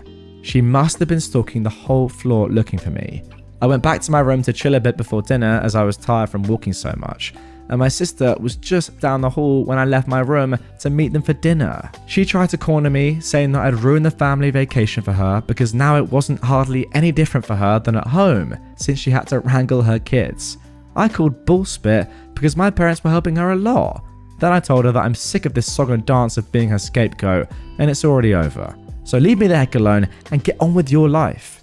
Then I started walking, with her yelling, "Hey, I'm trying to talk to you." I told her I don't care and was going to dinner. She followed me to the elevator and we both said nothing to each other. I didn't stay silent, and I told my parents and brother-in-law that my sister had stalked me to find my room. She was scolded like a child. She had a pity party. I told her to stop milking it and grow up. The old days when she could force her will on me were over. And then I walked out of the lobby and to my car. This time, I was the first one to dinner. When everyone else arrived, my sister looked depressed, but not a dang thing was said about what happened, and that was just fine with me. My sister refrained from eye contact with me the entire evening, and this time, I didn't care about riding in the elevator with the rest of them. And I told them bluntly that unless it was an emergency, nobody is to come knocking on my door. I had a do not disturb sign for a reason. The final day, everything went swimmingly. Neither my sister or mother bothered me at all. They'd fully surrendered at this point. Yes, during the whole vacation, I did play with my nephews a bit. I'm not a complete jerk. I didn't stonewall them. I kept up being the fun uncle, just not the babysitter uncle. The kids didn't even seem to care. They just wanted to play. I even bought each of them one of those little baggies of crystals and polished stones to take home as a souvenir. There was a bit of mild drama between my sister and her husband, but that was just some small disagreements that I didn't bother to pay attention to. All in all, I'd call the vacation a win, because it finally hit home for my mother and sister that the old way they did things involving me is over, and I have my own life. And there we go. That is the culmination of that story, I guess, so far. The amazing thing about this post is that these 4 posts that I've just narrated are actually the only 4 posts on this entire account that OP has made on this account anyway. Now, they said right off the bat that it was a throwaway, but nonetheless, all the posts that have ever been made are those. And that's it. Pretty cool. Pretty great to see that one story can traverse a couple of subreddits. I don't know exactly what the title of this is going to be. Maybe amithejerk / entitled people. You don't get too many collaborations on episodes of mine between subreddits, but hey, there you go. I just noticed that post and thought, okay, let's have a look back at what's been going on here. And everything seemed to align and be good enough for just one episode. So there you go. I hope you guys enjoyed it. If you did, and you want more episodes and stories like this, where it's more of a deep dive of a family in particular, or a character, or one individual story that goes on for a longer period of time across different subreddits, you know, kind of updates. I guess in many ways this was very similar to a best of Redditor updates video. Then let me know. by dropping a like on this one, commenting down below that you enjoyed it. The more comments and just general feedback I get, the more likely I am to do a video similar to this in the future, so that is the best way of letting me know. Am I the jerk for pressing charges on a former friend for shaving my head in my sleep? For context, a relative of what used to be a close friend of mine, whom we'll call Gary for this story, contracted cancer. I, a mid-20s male, was sympathetic and even contributed $100 to a donation pool for their treatments. But Gary came to me one day and took his hat off to reveal a freshly shaven head. He told me that everyone in his family was doing it in support of his relative, and so were a lot of our mutual friends. Then he asked that I get on the bandwagon. I told him I didn't want to shave my head because I like my hair. My hair is black, regularly combed and well styled. He said I could just get a wig or something, and had actually brought his shaver kit. He was unboxing it when I told him this was not happening. I don't even really know his relative that he's doing this for, so I'm not doing it. End of discussion. He called me a jerk and left angry. We didn't speak for a week. Then last Saturday, I got invited to a party at another close friend's house. There I found out that Gary had tried the same thing on several other friends, and only a couple of them actually did shave their heads. Gary wasn't at the party, so I had a blast hanging out, playing video games, listening to rock music. But I had way too much to drink and I couldn't drive home, so they said I could just sleep upstairs.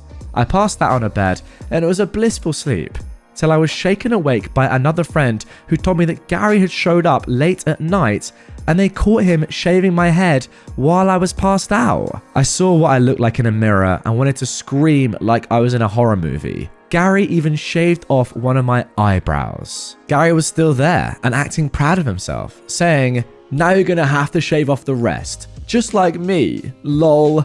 I was furious though and called the cops. When they got there, Gary fully admitted to what he'd done to me and even said he was justified. The police didn't seem to think so, as this classified as a form of assault. They asked me if I wanted to press charges, and the first words out of my mouth were, "Hell yes." Gary cussed me out while they took him away in cuffs. I tried getting my hair restyled into something presentable, but there was no saving it. And now I'm bald too. Now, a bunch of Gary's family are telling me to drop the charges because Gary was off his meds and didn't mean to do it. I was like, what the frick? I never knew he was on meds, but I still refuse to drop the charges. It will take months to grow my hair back the way it was. But all of the calls and messages from Gary's relatives are starting to get to me. Just about everyone else in our friend group has cut Gary out though, and they say that I'm doing the right thing by not dropping the charges. So now I'm divided. Am I the jerk for pressing charges on a former friend for shaving my head in my sleep? Okay, now before we get into that update that I promised you, which was posted just a few days ago, firstly, my initial thoughts on this post, which was posted over a year and a half ago now. I just don't think in any way, in my opinion this is, that you can be seen as the jerk here. You could argue it's a little bit extreme that you're going to that length to press charges on someone that's just shaved a bit of your hair and your eyebrow, but that is legally assault. And if that is the case, then therefore you are well within reason to press charges. And ultimately, if you've said to somebody, "No, I'm not doing that," and then they've done that to you while you're asleep, that is just disgraceful, disgusting behavior, and they do deserve to be punished. So if something like that is punishable and you are up for it and you want to do it, yeah, I see nothing wrong with saying, you know what, no, I'm pressing charges. In terms of the meds, there's absolutely no reason as to why that can possibly be your fault. That's on Gary, or I guess the people helping Gary, his family, but yeah, mostly on Gary. And in terms of people that might think, okay, but he was doing this for a good means, sure, but it has to be up to the individual to decide whether they want to get involved in that. And as OP explicitly said, they barely even know the person that has cancer. If you barely know someone that has cancer, you're just not going to shave your head, as much as it is a nice thing to do. And OP donated $100. Is that not enough? Nonetheless, here we go. Let's see what happened in this one. Here is the update. A friend of mine just showed me a video yesterday in which my old post had been read. Honestly, I'd nearly forgotten about it, since I was only there to ask if I was the jerk or not. And since I don't want to go through the pain of trying to do an update on r/AmITheJerk, I thought I'd just do it here, since entitled spells out Gary pretty well. This is, by the way, on r/entitledpeople. Other than that shaving incident, he tried to get us to partially pay for his food multiple times by combining the check and dividing it equally when he always got the most expensive thing on the menu. And once even pulled the "I forgot my wallet" bit. He was described as a neckbeard by multiple people, including women he flirted with. He tried to get a married neighbor woman that was older than him to have an affair with her, and then later egged her apartment door when she refused. That one I only learned about a couple of months after my original post. And no, Gary never saw consequences for doing that. I also learned he stole several video games and DVDs from friends, mooched food and drink out of their fridges, and even went through a period as a squatter for 2 months by refusing to leave a house he'd been let into by a former tenant, and the landlord actually paid him to leave. Gary's also an extreme hypocrite who contradicted himself more than a corrupt politician. For example, one minute he'd be anti-vax, the next he'd be complaining about other people who weren't getting the C19 vaccine. Pretty sure he never got it too. I can't believe I ever had any sympathy for this man. So then getting into what happened after Gary shaved Opie's head. Gary's family harassed me and tried to make me drop the charges. I not only didn't drop the charges, but I also reported that harassment to the police. Only problem is, it didn't bloody stop. In fact, it got worse. Mainly from Gary's mother, whom I can see where Gary got his charming personality from. She showed up to my apartment a couple of weeks after the shaving incident to scream at me that I knew nothing about what they were going through, and a little hair wasn't a big deal. I told her my hair was a big deal to me, and what Gary did was inexcusable. Well, that earned me a slap on the face, followed by a swift kick to the nuts, followed by a few more kicks to my body after I went down. It was all recorded by a camera that I had watching the front door. The landlord wouldn't let me put in a Ring doorbell cam. One of my neighbours saw her and screamed at her that they'd be calling the police. Gary's mum ran, and I ended up going to the hospital with minor injuries. Mostly just bruises, a black eye, and a sore groin. Gary's mother got arrested, and I filed a lawsuit against her for attacking me. I saw her in court twice for both her assault on me and the lawsuit I filed for her assault. This woman had taken several self-defense classes over the years, so she knew how to fight. That had the judge consider her a trained individual, and she was sentenced to 6 months in jail, given 2 years probation, and ordered to pay my medical bills. She actually cried to the judge about the money, but he wasn't having it. It took some time to see her in court again for my lawsuit against her, as she was out of jail by then. I was awarded $10,000 for the harassment, emotional damages, and lost work hours, and she had to pay all court and lawyer fees, which she cried about again because she didn't want to pay anything to the man who'd ruined her and her son's lives. But she had the money for both court cases because she had no problem paying. But around that time, I heard Gary's relative with cancer passed away. I don't know any details, just that they passed on. I admit that was sad, but again, I never knew this person. But Gary made their condition his hill to die on when he tried to make an example out of me. Gary got some probation and community service for what he did to my hair, and he cut contact with our entire friend group and eventually moved away. Where to? I don't know. I don't care either. As for my hair, well, it grew back just fine. Took nearly half a year to get it back how it was. My boss had me put it out of sight for a while, and I was wearing a hat everywhere for at least a month. I did take that $10,000 I got in the lawsuit and combine it with my savings for a down payment on a house, so I've since moved into a much better abode. I also have a girlfriend now that's living with me. It was a bit soon for her to move in, but there were extenuating circumstances. We're making it work though, and I'm happy. So there we go then. Good to see some proper justice for something that, yeah, you could say is a little bit innocuous, you know, just shaving someone's hair. But hair makes up such an important part of someone's life, right? Hair gives you confidence. For people with great hair, they can see it as one of their best attributes. So to remove that from somebody for literally no reason when they're asleep against their will, yeah, I mean, it is assault. And I'm glad to see, as I said, that there was some proper justice done to big old Gary. What I love as well, that this became a family affair. Gary's mum, I presume that this is one of the reasons why Gary acts this way right now. His mum, clearly so protective and so enabling, saying, no, come on, it's fine. And by the way, I'm trained in some sort of combat, and I'm going to kick you in the balls. Like, good, really good. Yeah, good to see them both having some charges put against them. And that $10,000 going to good use. Great story, love the update. It's very rare that we get a Redditor come back after almost 2 years to give us an update on the situation. But OP, thank you very much for doing that and concluding this story.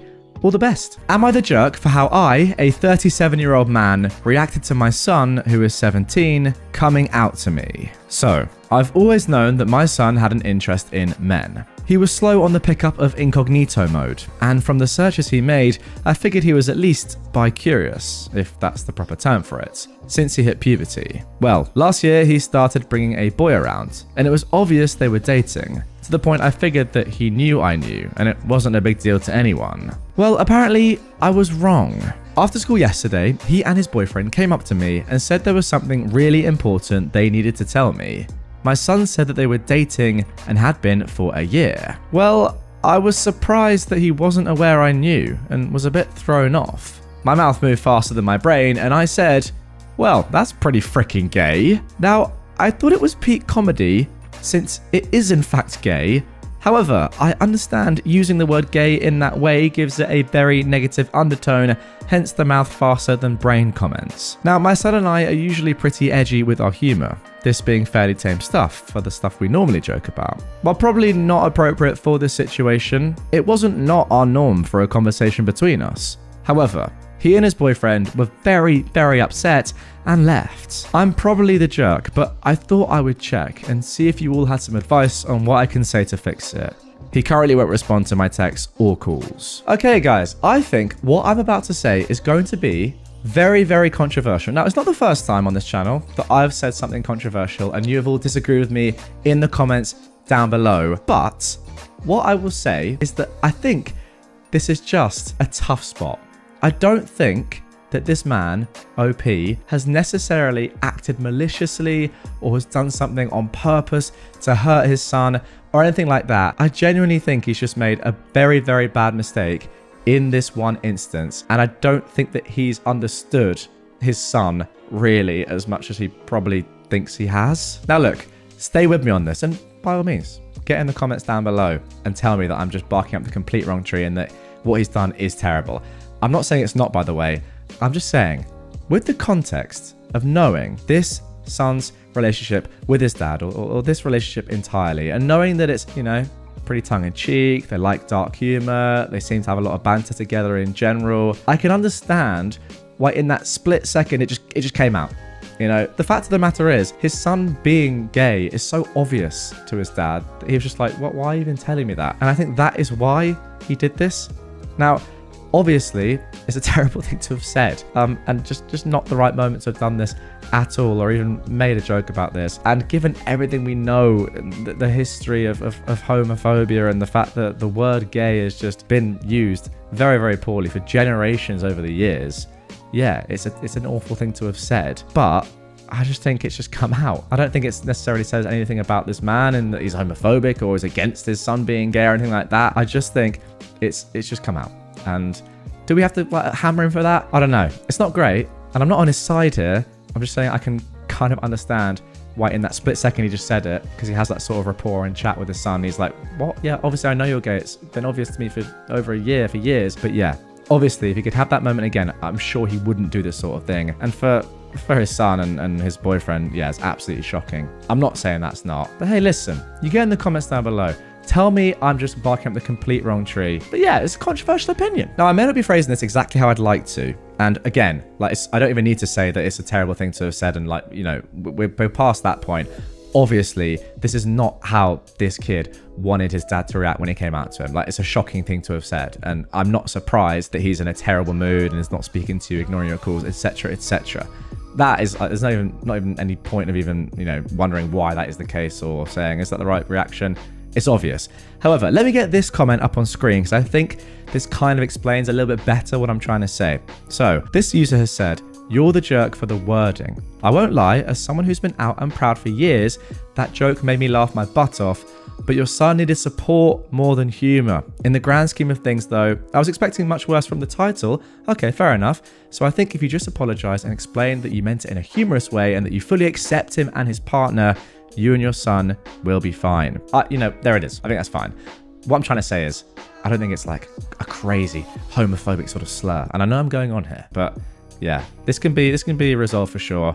It looks like you have a little bit of a jokey relationship with your son in a way, and it's just not the moment to do it, but it's not the end of the world. Have a sit down with the lad and tell him, look, son, I'll be honest, I did have my intuition that I thought you probably were gay, and that's why I said this. I do apologize though, and I support you so much, and I fully and behind the fact that you're gay, or whatever sexuality you subscribe to, it's completely fine with me. I'll love you forever. I mean, clearly I'm not a dad, but yeah, just make sure he knows that you support him. That's all you need to do. Am I the jerk for telling my wife off after getting our daughter to cut her hair off, even after being told not to? My wife is currently battling cancer, and one of the things she's told me she's struggling with the most was losing her hair. She's been given a near 100% chance of survival since we caught her early, but the chemotherapy has destroyed her hair anyway, and she had to shave what was left of it off a few weeks ago. Not long after that, she suggested we attempt to get our 17-year-old daughter, Anna, to do so as well. Now, Anna has very long hair that she puts a lot of care into, so I felt it was appropriate to ask her in private if she wanted to or would be willing to do such a thing. She told me that she didn't want to cut her hair, and I figured that was the end of that. However, yesterday they came home from a girls' shopping trip, something they do every so often, and Anna had a buzzed haircut. That struck me as odd after what she'd said, so after dinner, I talked to her, and she told me that my wife had said she would never forgive Anna if she didn't show her support by buzzing her head. I asked her if she was happy about it, and she said that she wasn't. When I went to bed, I brought it up with my wife, and she said it was Anna's choice to or not. I just told her how I'd see the situation. I told her off, saying she needed to respect Anna's personal choices, and that a 17-year-old girl being against shaving her head wasn't exactly out of the ordinary. However, my wife simply said it was to show support for her. I've been sleeping on the couch since. Yeah, I love my wife, and I understand that she's going through something traumatic. However, her attitude comes off as very manipulative to me, and that's not behavior that I feel I can personally accept. I'm not sure if I can move past this to continue the relationship. So, am I the jerk? Okay, this one a little bit more cut and dry than the last one. I'm really interested to see the comments from that. Nonetheless, this is yeah, obviously just your wife's just done something terrible. Like, fine, going through cancer, obviously pretty bad, but you can't guilt trip your 17-year-old daughter to chop her entire hair off, something that she loves so much. Think about how that's going to affect her in life. I mean, who knows what that effect could have. I don't even necessarily think it matters if she's been given a near 100% chance of survival or whatever. The decision of chopping off your hair has to be down to the person who the hair belongs to, surely. Anna's not even happy with this. Ugh. I don't want to call it selfish, because look, going through the chemotherapy and having cancer is clearly a terrible thing, and of course you want support in that moment and throughout that period, but it's not ideal, is it? Anyway, OP, you're obviously not the jerk for telling your wife off. Okay, now for our third post. Am I the jerk for telling my brother it's pathetic that he can't do the basics of what his wife did? I love my sister-in-law and brother. They have 2 kids, and my sister-in-law Rachel was a kind of stay-at-home mum. She worked from home part-time, but also took care of the kids and all the chores. I was over multiple times and the house was spotless. Really, I thought she was just extra cleaning when she had guests, but no. When I had my kids, she showed me her schedule. She'd be up at 5 for meal prepping for the whole day. Like, she never stopped, and a lot of her tips helped me with my own home. Now, my brother lost his job, and it was decided that Rachel would go back to work full-time and he would stay at home. The kids are in kindergarten and 1st grade. He has this on easy mode. I've been over to help sometimes since he just sucks at it. The house is always a mess, the kids are usually late to school, he asked me to drive them after the school talk to him, and he doesn't cook. It's just sad. He got in a huge argument with his wife since dinner wasn't done and she had to make it. He was ranting about how it's unfair and that he's trying. I told him it's pathetic that he can't do the basics of what his wife did. He has 8 hours free and he can't keep the house clean. I told him she'll divorce him if he doesn't stop being lazy and figure it out. He left after calling me a jerk, and my mum is now on me for what I said. Yeah, no excuses in my opinion. If you're a stay-at-home parent and the other one's out earning all the money and working super hard, and then especially given the fact that they did all that stuff that you're now supposed to be doing and just got it done, then yeah, no excuses. You got to do the same, simple as that. Now, of course, there's going to be a learning period, an adjustment period when you first switch roles, but you got to get it done. It's going to be hard work, but your wife did it. Why can't you? Oh, actually, I'm just looking at the comments, and this is a great point. She works part-time, said a user here, and did it all. He has no job at all, and he can't do it. I mean, crazy. And also, it's just really, really poor form. If you can't do it in the 8 hours of a day, then your wife has to do it after doing all her work and then coming back and probably being knackered and expecting to just like chill out. She's then got to do even more work. It's just not fair. And ultimately, this relationship is not going to last very long if your brother continues on like this. Am I the jerk for calling my daughter's father spineless and his girlfriend creepy over their name choice for their daughter? A little bit of context for you all. I ended up falling pregnant with my 10-year-old daughter during a drunken hookup with a friend in my mid-20s. Not the most glamorous or flattering truth, but it's the truth all the same. When we found out, we decided to keep the child and co-parent while remaining friends. We were never a couple and we didn't want to be one either. 4 years ago, he began to date his long-term girlfriend and they moved in together last year. She fell pregnant and I've been supportive to them both as much as I could be without crossing any lines. I've encouraged my daughter to help out whenever she's staying with them during the pregnancy and to behave.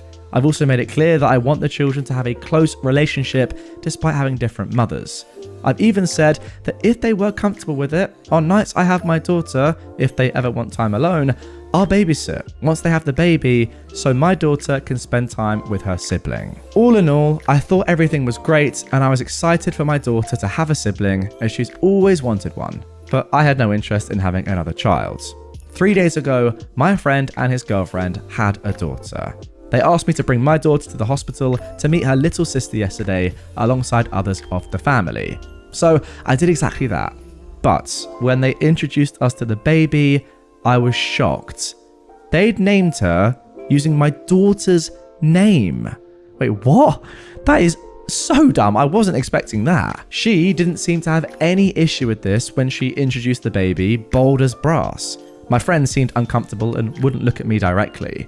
I asked them what they were playing at which point my friend's father said he'd take my daughter down to the cafeteria to get something to eat and left with her. My friend told me to calm down and not overreact, while his girlfriend told me she didn't see the issue and it was a pretty name.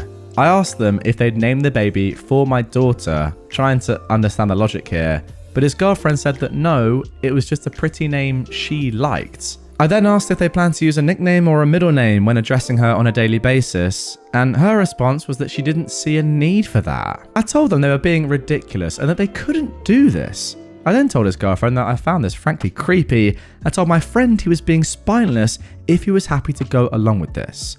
He tried to claim our daughter could use a nickname or something, but I shut that down immediately, asking why it was more reasonable for a girl who has used that name for a decade to shame her name compared to a baby who had no concept of what a name was yet. His girlfriend told me I was being a female dog talking to her like that after she just gave birth, and asked the nurses to remove me, saying I was being disruptive. Maybe my temper is running a little too hot though, and I was too harsh on her when she'd just given birth. It's just so freaking weird. Yeah, it's very weird. No doubt about it. As you can tell from me reading it right there. Just was not expecting that at all. I mean, safe to say, OP, you're obviously not the jerk. And funnily enough, I do agree with you. I do think it's actually more on your daughter's father, your friend, because, I don't know, maybe his girlfriend doesn't have too much of an affiliation or care for you. Who knows? Maybe she's just a bit of a weird person. But come on, as a dad, you can't have two daughters with the same name, even if they are from different mothers.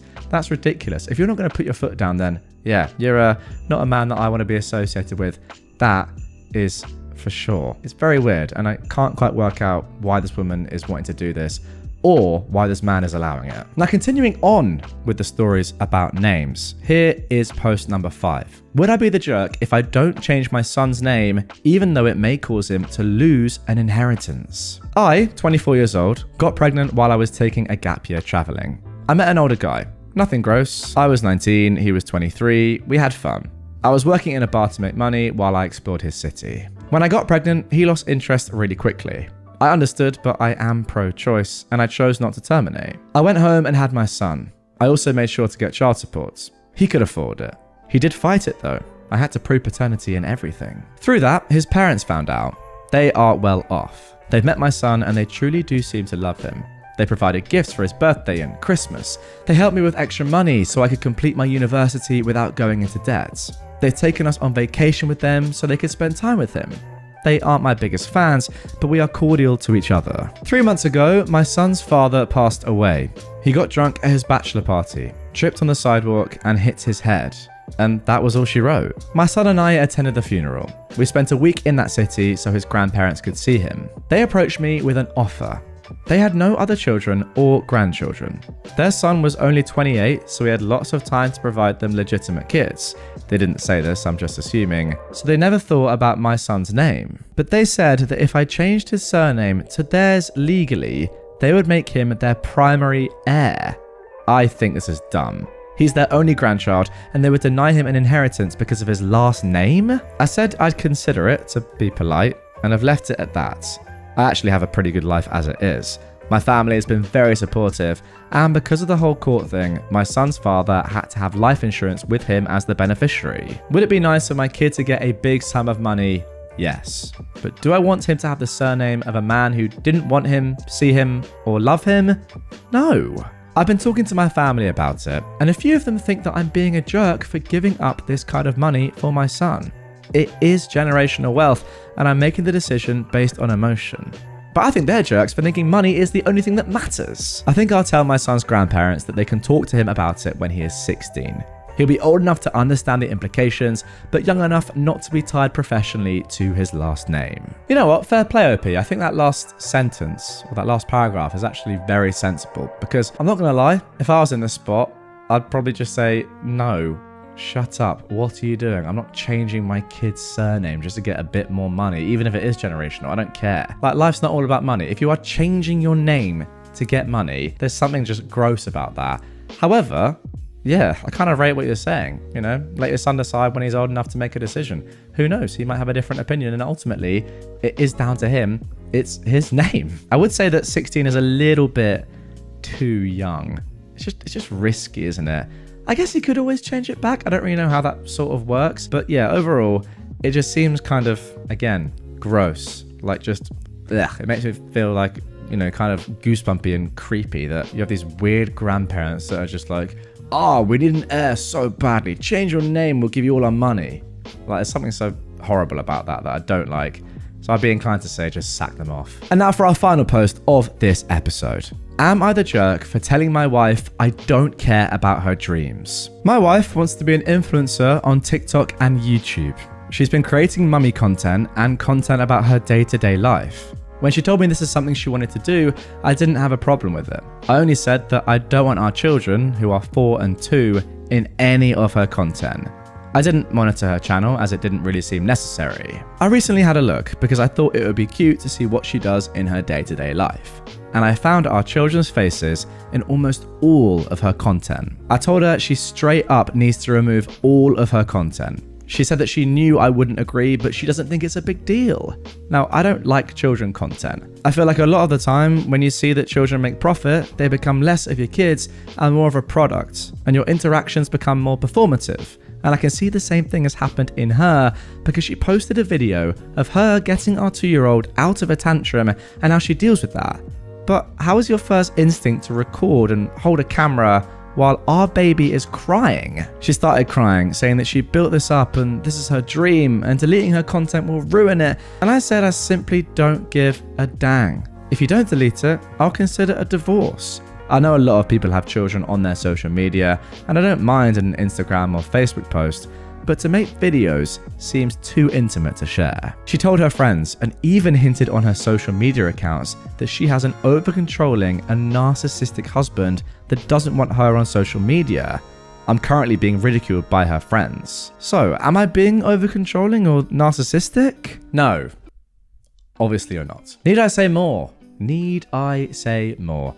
If you have explicitly said, I don't want our kids on your videos, that's up to you. It's not one of those things where it's like one person does, one person doesn't. I'm sorry, but if one parent doesn't want their kids on videos, I mean, I agree with you. Instagram, Facebook is different. Photos are different. But videos like parenting and kind of like, you know, Ace Family sort of vibe content, then you just can't do it. I'm sorry, you just can't. I mean, let's be honest. What do we think of parents that make profits from their children? Personally, I think it's pretty disgraceful. One of the most disgusting ways to make money. Actually, I would put it as, you know what? I mean, I don't know. It's not awful, is it? Like, there can be some really nice, wholesome content.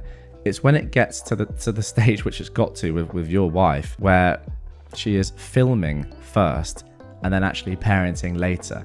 That is when it's actually disgusting. Just again, like the last post, very, very gross behavior. But yeah, do something else with your life, I would say, or just do some more wholesome content. Not, this is how I deal with my kid when they're in a really bad mood. Oh, I get my phone out first.